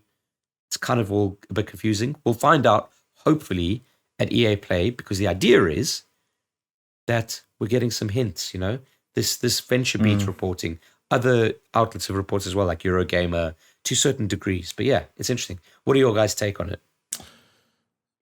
I mean, it's fairly encouraging because I think last time we were talking about the prospects of some kind of a reboot and with us hoping that they weren't going to try and squeeze out some kind of a Dead Space 4. But then you were thinking about, okay, how do you do a reboot where you take some of the ideas and the philosophy of the original Dead Space, this lone engineer in this big spaceship, and kind of not tread on the toes of the original and so on and so forth, and how do you borrow some of those elements? I think this is a nice way of retreading it. I would prefer, and again, this is just speculation, I know, you mentioned, Chris, that they're talking about adding some new elements. Yeah. My personal hope for this is that this is a video game that treads the line, that walks the line between reboot and remake, if that makes sense. Almost in the same way, a potential example I can think of, even though they didn't retell the exact same stories, but what Infinity Ward did with Modern Warfare. Okay, yeah. In so much as they've said, okay, look at all this new technology. We've got kind of like characters and ideas and themes that are really solid and stuff reasons to go back to, because the technology, as you mentioned, Resident Evil 2 has shown us, like you could do so much more than they did back in the day with the original. Yeah. But at the same time, this is an opportunity to leverage some of maybe the room they didn't explore, maybe add new characters, maybe flesh out story that comes before Dead Space. I'm just spitballing here. You got it wrong. It's going to be exactly the same game, except they're going to take away that asteroid section. Perfect. Game of the year. Nailed on. We'll see. Because, we'll see. I don't know. I don't think they can change too much. I think it's going to have to be a polished, not like really nice remake with just making things work a bit better. I think they'll get in too much hot water if they try and change too much. And they don't have to change too much, right? The type of game is they can just update the graphics, update all the text, just make everything work a little slicker. Do you know what? I would like it if they made it a little less horror-y, but they can't because it's Dead Space. So there you go. I'm sure I'll still struggle to play it. You just want nice space. Jonesy wants Dead Space 3. I want live space. No, I don't want it that far. But do you know what? I've got a. You know what Jonesy wants? I don't even know what. Dead Space 2. But I don't want it. Jonesy wants maybe. No, Jonesy wants Lost Planet. Maybe Lost True. Planet was pretty cool. It was quality. Yeah. True. I'd be so down for another Lost Planet. Do you know what? Make more games where you're permanently at risk of freezing to death. There, I've said it. All right, fellas. This could be. I was just saying this could be cool, and we didn't put it here, but it was confirmed just before we started recording. BioWare came out and said no Mass Effect and no Dragon Age at EA Play in July. So if this is a EA Play circa announcement, this could be their one big thing, and yeah, that's cool. I'd take that at this stage. I think it's quite a big one more thing for sure. Yeah. Is it that big as I don't know though? If they just say, "Hey, we're remaking Dead Space," does that feel that big? I would kind of think it's a bit of a damp squib as a one more thing. They're going to have to go in with some, like a gameplay trailer. Maybe would be good. I think the thing that EA have in their back pocket, and something that I hope they use more and more as they take inspiration from companies like Capcom, is that they've got that property. You know, they've got those licenses, they've got those games, those series, and I guess they just don't go back to them that often. Yeah. And so I suppose when you're faced with the prospect of another EA Play that's, FIFA, Madden, whatever DICE are making, and then keeping your fingers crossed that Respawn have something cool. Battlefield. Well, yeah, this year is Battlefield, and then whatever Respawn brings to the table, and an indie. Like, it's been so much of that, and we know there's no BioWare. In that sense, I think it's a pretty decent announcement. Would have been cooler if it hadn't been leaked. I'm not going to say spoiled, but leaked. Yeah. See, I like the idea of the old, almost what Capcom. I can't remember when Capcom did it, but when they kind of went, "Hey, it's Resident Evil remake," and then it was like, "And it's the new Resident Evil." So if they say this is, you see the it's Dead Space remake, and then they say and Dead Space, whatever it's called. Or they're going to do like when they announced Resident Evil 3 remake, where it's like, it's the Resident Evil multiplayer game. Oh yeah, and at the back of it, it's like, oh yeah, and we're doing Resident Evil 3 as well. Yeah. No, don't I love it. Do that. Fuck that shit. But yeah, guys, I'll take the remake, and I'll take this is the new thing. Yeah, there is some kind of weight to this confirmed rumor, because guess what? The Dead Space YouTube channel has changed their profile pic for the first time in 8 years. Oh. I wonder why. Did we find out because they tweeted hashtag new profile pic by any chance? Yeah, new phone. Who dis? Yeah, they used to have a Dead Space 3 icon, but now they've reverted back to the artwork of Dead Space 2. Chris, sorry, I don't mean to sort of like to wreck the reporting you got here, but I've just checked, and apparently they've actually updated it again, and it's now just a picture of some hills. Oh, wait! I've just refreshed it, Jamie, and you are right. The banner is hills, but their actual profile picture are blue balls. BB. Interesting. Yeah. Hang on, I'm receiving a video message from EA Motive's Kassan Haraman. They've also changed the name of the game. It now starts with an S. Yeah. And ends with an L. Sexy anal. Said spatial. Space. I don't even know. Space. I can't think of any words that end in L except for hill. Hill? Space anal. Anal. All right, anyway. Spaceful. Spaceful. Spaceful. Spaceful. Said space. What's dead space? Spaceful.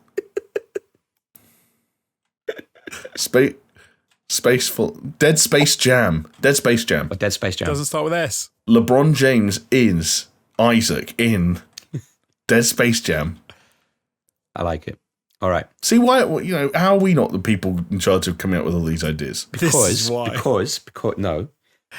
if we were in charge of this, whichever studio picked us up, we'd form a monopoly, because no one's going to buy any games other than fucking SS Publishing games. I love the idea of us breaking. We're not calling it that. Yeah, actually, that's right. But I do like the idea of us breaking into the industry, and yet we greenlight projects solely on the basis that the name of the project is a portmanteau of two existing intellectual properties that other people own. I kind of feel like Devolver Digital could get behind that idea. Yeah. Apex Legends of the Fall. Ooh. We're doing it. I'd play that. It. I'd play that. All right. guys, the last bit of news we got, again, treading old ground, because last week we reported on a potential standalone expansion to Ghost of Tsushima called Ghost of Ikishima. And it's kind of come true, but not in the way that anybody kind of expected. So True. Ghost of Tsushima Director's Cut has been announced. Cool. In it, he just gets in a box. Yeah, exactly. That's it. Turns it over, and there's lots of little Kojima heads that pop out. And then, but the Kojima, he opens his mouth, and it's Hassan Kazakhstan talking. And it's like, oh, fuck me. No, but I don't like this trend of calling things Director's Cut, but fucking whatever. In games, it just doesn't make sense to me. Like, just call it Definitive Edition. But anyway, it basically seems like the PS5 port of Ghost of Tsushima. Well, port, patch, whatever you want to call it. Even though they are selling it as its own thing.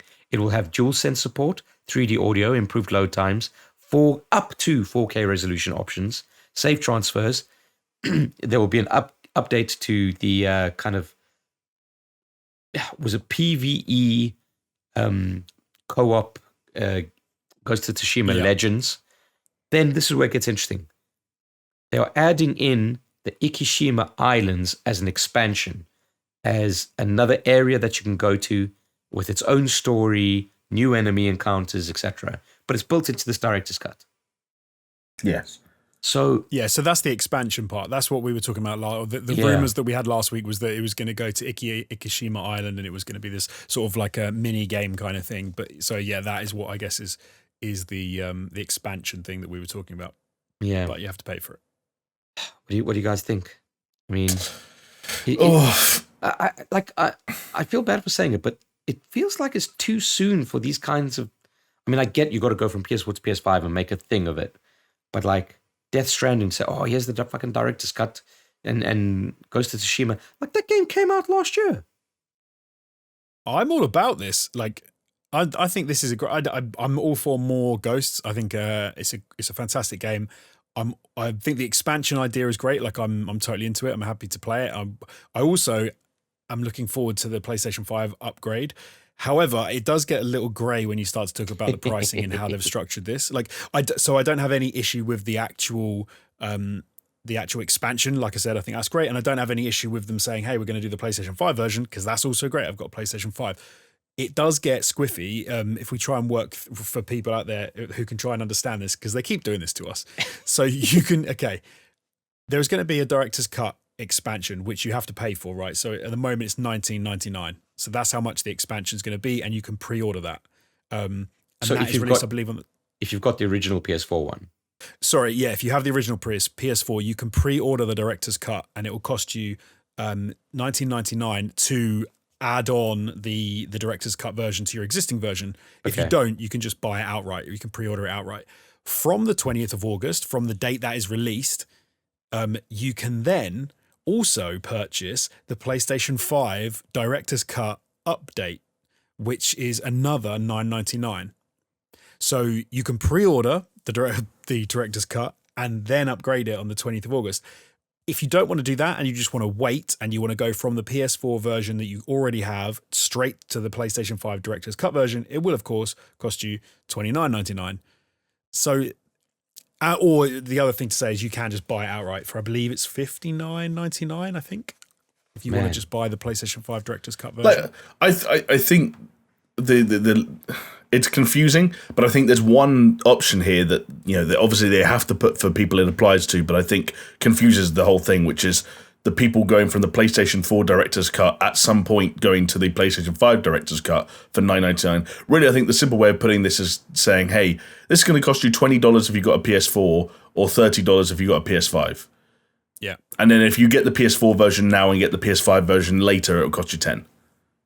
Yeah, I think the only reason it's getting weird is because of the fact that you can pre-order the Director's Cut now, and then you have to wait for the PlayStation 5 version to do the additional upgrade. Who cares? Don't pre-order. Hey, here's a little don't pre-order. Wait. Memo for. No, I was going to say don't pre-order anything ever. Yeah. Oh, I couldn't do that. I'm terrible. Did you not feel burned from the chair that you're sitting on?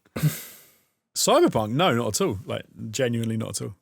Chris, is the game so nice he bought it twice, bro? What are you talking Yeah, you're right. I've sunk. How much have I sunk into that game by now? And the chair as well. Jesus. Mate, I'm getting. No, I haven't got anything else. I was going to say I've got, but I haven't got anything else. I'm just glad I didn't buy the what's it called, the collector's edition. Do you know? In fact, do you know what game saved Jonesy from that pitfall? I can remember this because I've been listening to old podcast episodes. Have you? Go on. Yeah, I have. It was Death Stranding.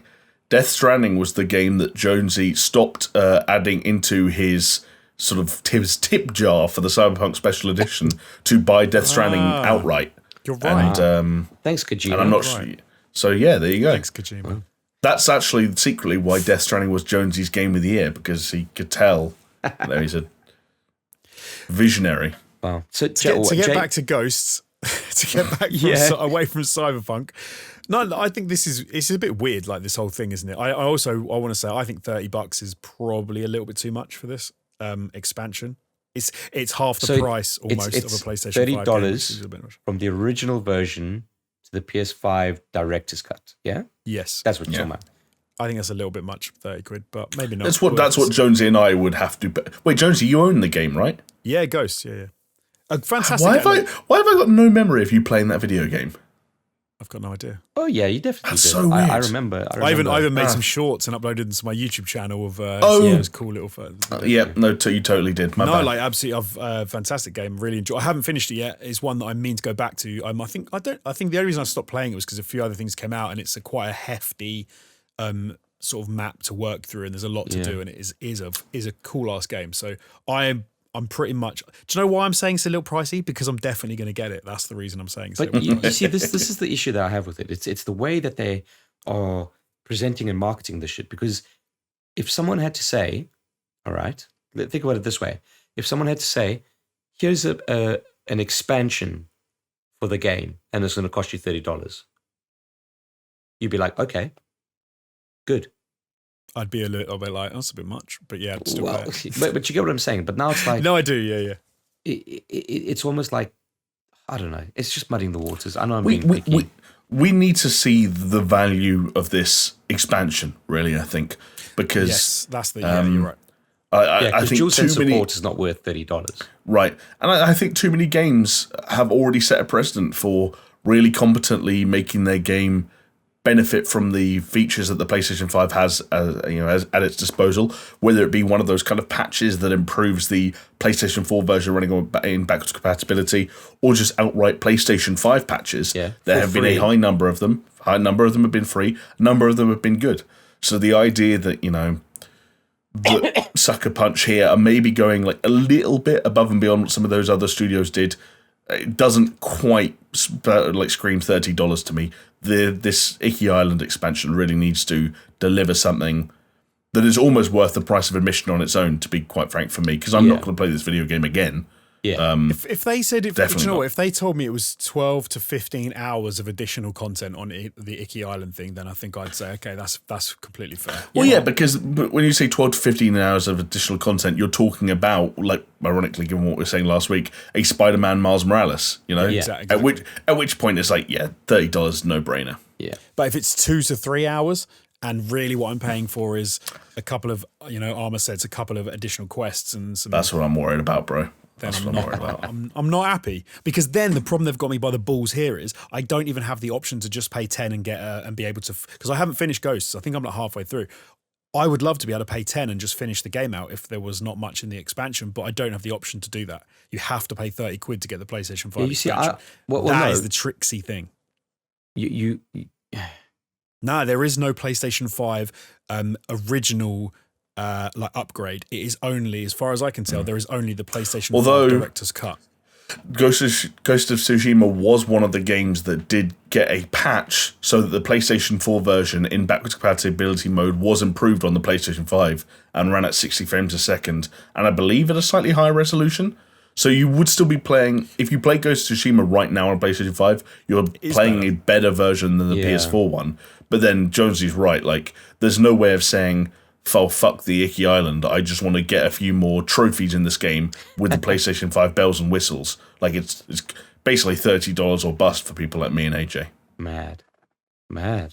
And when Josie puts it like that, then yeah, that's a bummer. Yeah. Well, it's not But all then, about... like we said, it could be 15 hours. It could be more content, in which case, of 15 more hours of content, in which case, I'd be up for that because that was a wicked game. If it was good, like not if it was trash. What's the lowest amount that you'd like hours gameplay wise that you'd say that's worth it? Man. That's a tough question, isn't it? Maybe 8 to 9.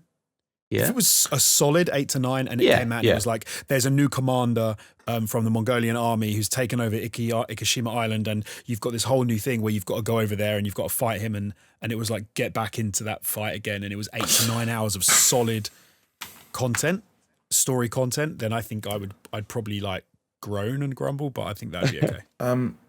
Do we know yet? I'm looking it up at the same time just in case. But do we know what this translates to into Great British pounds? They normally these days it's just a straight one for one translation. Yeah. Isn't it? That's tricky. Because then it's £25.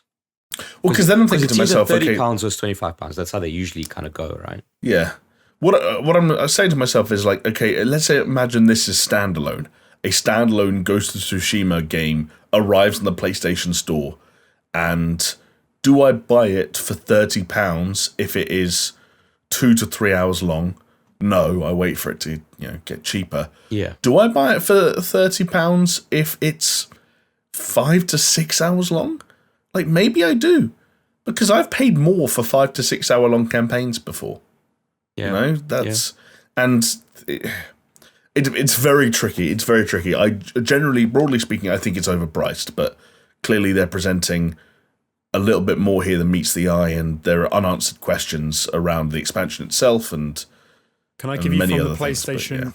Excuse me, from the PlayStation blog. Shall I give you the? There is actually a bit of blurb about what you'll be doing on Iki Island, which does. Let's hear it for sure. So this is pretty similar to actually what we were just saying. So.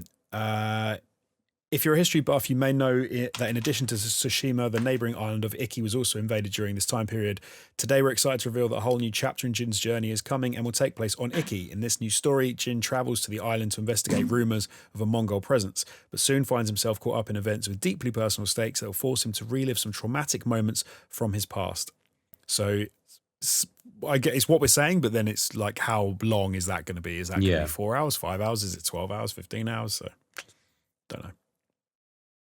Man, it's a tough one. What if, and just hear me out, what if it's like Eventide Island in Breath of the Wild, and you go there and you lose all your stuff, you're just in your underwear, and you have to get everything you need from the island? That would be cool. I don't know if I ever told you guys, but did I ever tell you that Assassin's Creed Valhalla does that? Really? What? Yeah. It does. Basically, it does the thing. It doesn't quite do it in the same sort of mystical way as Breath of the Wild. Okay. But I think I remember I talked a lot about the time about how Valhalla was far more compartmentalized and kind of broke the country down into counties, essentially, like old school counties with different leaders that each had their own story arcs that would kind of open and shut cases.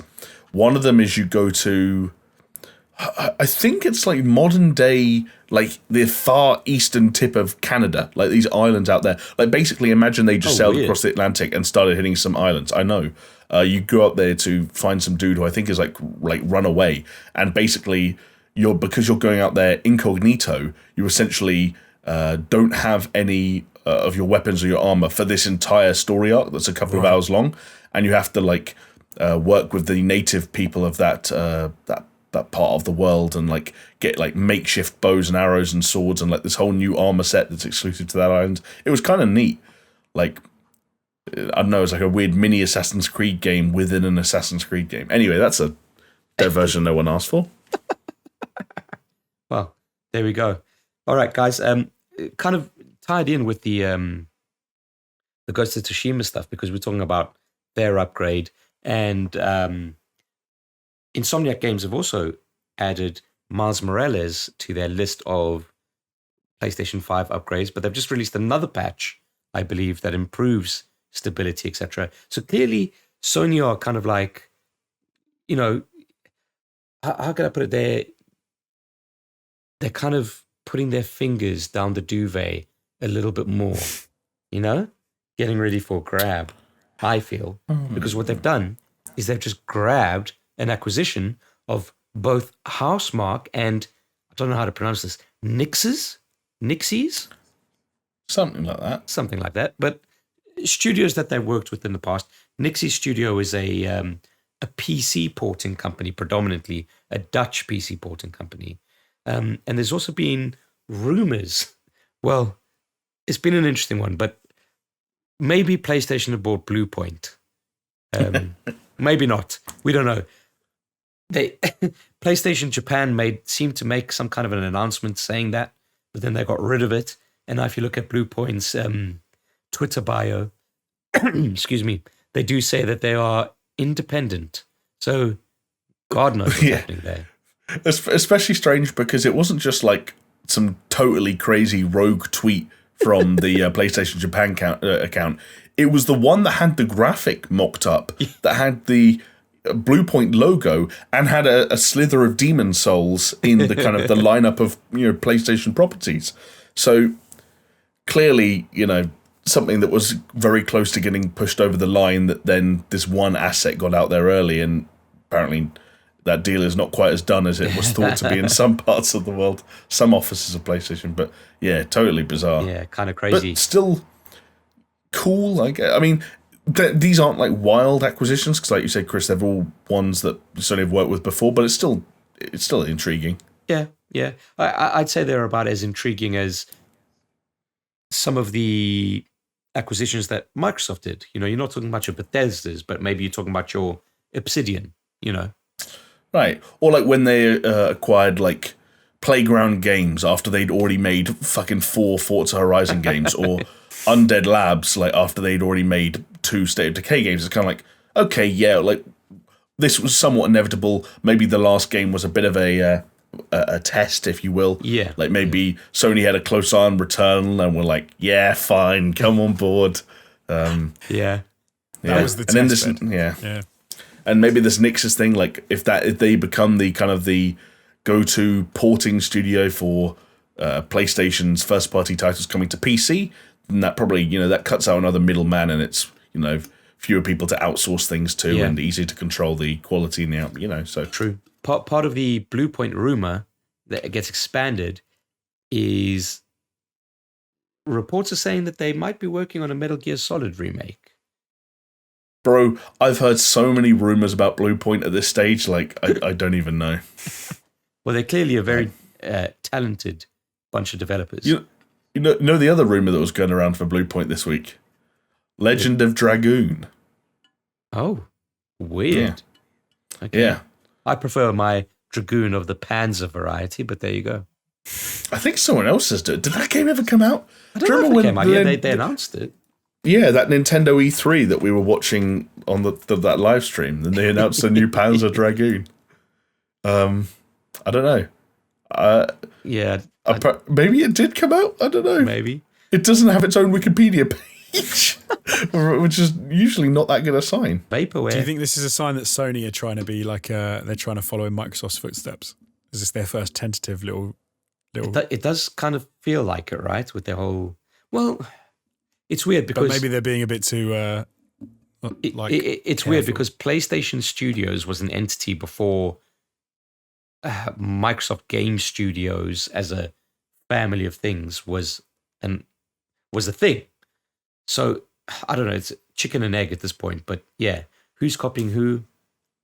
But then maybe they thought they were being sort of cautious, and maybe they thought they were like keeping it pure by, not sort of expanding too much. But then actually they've looked at what Microsoft are doing and like, we've done it wrong. We need to up our game. It's entirely possible. You know what? There's nothing wrong with that because it is a strategy that could work out very well for them. But there is one question here, okay? With all of these kind of scattershot announcements coming from Sony and PlayStation and that, Team Blue, let's call it, does that mean that we're going to get a PlayStation event this month? Or does it mean that we're not? Because I'm conflicted on this because it could point to either one, to be honest. there's a school of thought in both directions, right? You could say this is them getting some of the kind of the filler stuff or the kind of the boring stuff out of the way to leave room for games. You could also make the argument that these are the kind of announcements that make sense and depending on what kind of a presentation they're putting together. Certainly this time last week when we had the rumors of the Ghost of Tsushima expansion and we didn't know what it was yet. And then you also had other things like Hideo Kojima. I don't know if you guys have seen, but he's been posting his photos on Twitter again where he's sat in front of a machine that has Premiere Pro open, which means, Kojima's cutting something. And cutting some kind of trailer. A Herman Hulst mouse pad. Right, so there's stuff going on. And that was all adding to this idea that I think there were some people who thought, and again, it seems increasingly unlikely unless things change very quickly, which knowing our luck, they probably will. Some people thought that something would get announced this week to happen next week. Yeah. Again, that seems a bit soon now at this stage, but I hope I'm wrong. But then you also have the idea that, hey, if you're coming out and just telling people about Ghost of Tsushima Director's Cut, about acquiring Housemarque, for no reason, just for the fucking fun of it, just for the sake of a tweet, that maybe you don't have a presentation in the next month. I don't know. I could go both ways. If you had to put a date on it, what would you think? Because do you know what I'd say? I can see a state of play rocking by the 15th of August, maybe something like that. I don't think it'll be this month because of EA. August, yeah. I think that's I'd love something sooner, and I was really leaning towards something sooner. But I think in the current state of things, I think an August shout is a perfectly reasonable shout. I heard someone phrase it the other day as before people go back to school. Right, yeah. I think that's kind of where I'm at the moment. Depending on what they want to show as well. There are rumors that they would be ready to show or unveil some elements of PlayStation VR 2. And if that's part of your plans, then maybe you do wait a little bit longer to get as much of that stuff ready as possible. Sorry, go on, Jamie. I was getting the last thing I said. It was another, again, I hate to use the word, but another insider, the same insider who leaked the Ghost of Tsushima stuff last week, the Special Nick, I think is his name. He said that he has been told that God of War gameplay will be at this mysterious Sony event whenever it happens. So, maybe they're getting bigger stuff roped in, taking a bit more time. We'll see. That's what I was going to say, specifically on God of War. If God of War gameplay is their tent pole for this event, and if God of War is not ready to show, then they're just going to delay the event, right? Oh, I see. Maybe, yeah.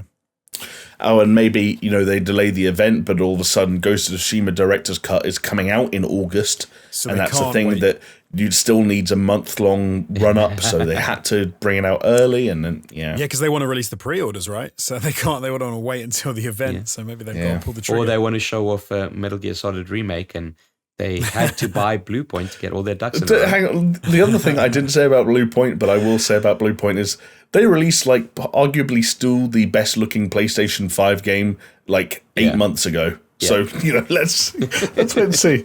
I don't know how big that team is. Hopefully big enough for 2 games in quick succession. But it doesn't take long, right? I was reading an article today.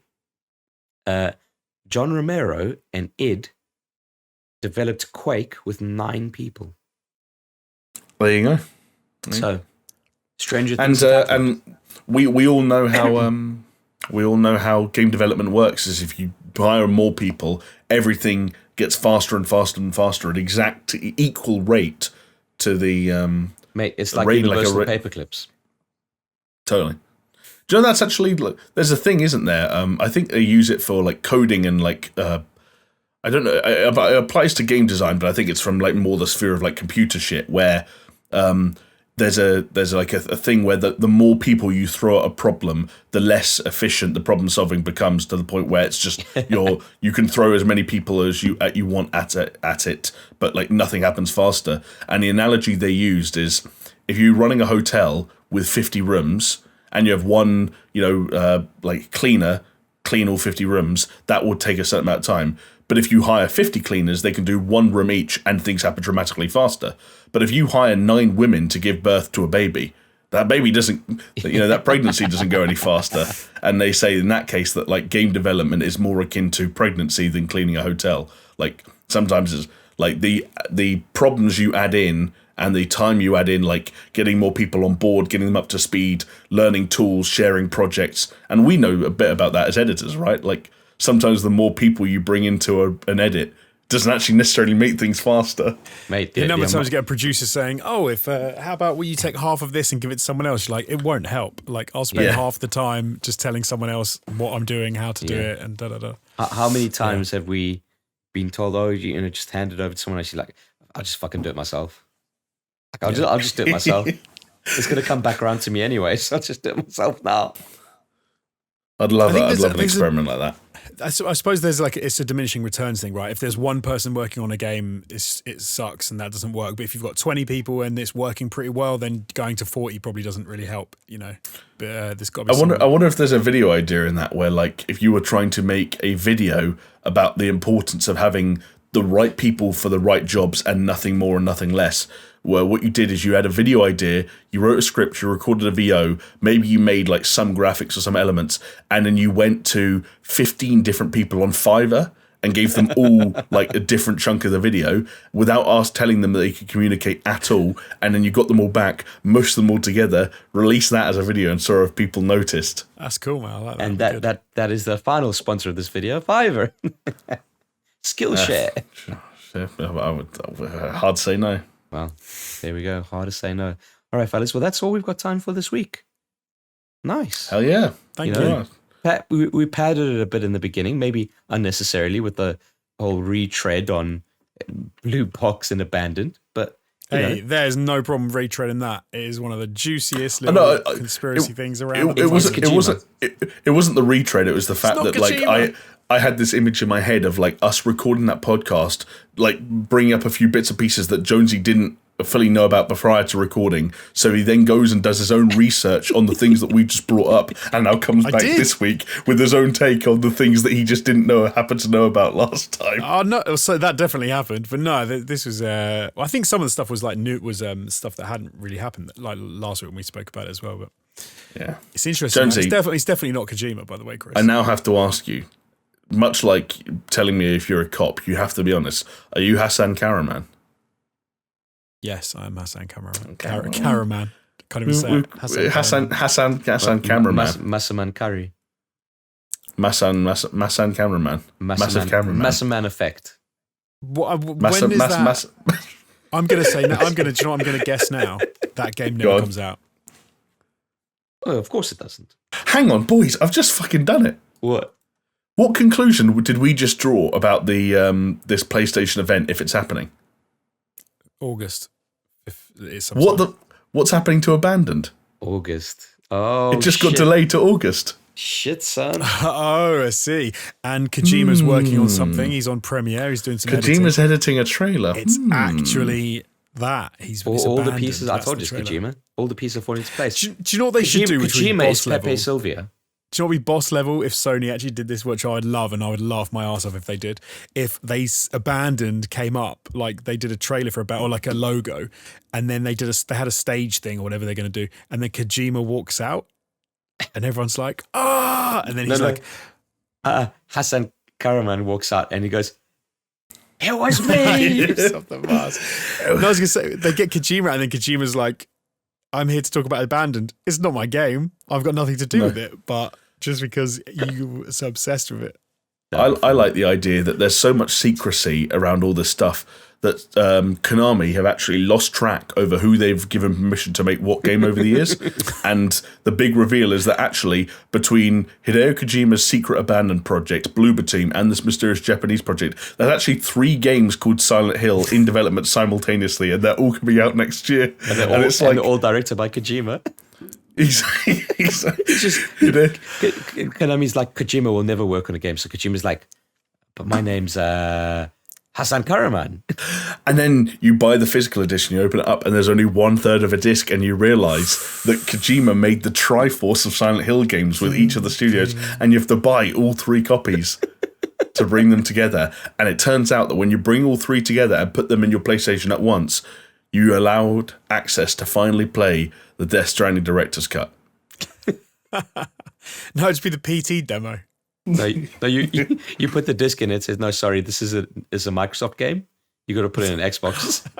What if Hideo Kojima's copyright and trademark workaround is you can play as Norman Reedus playing a virtual console with Silent Hill running on it inside Death Stranding director's cut? That would be cool. I mean, I wouldn't put it past. Anyway, wow, there you go. Jesus.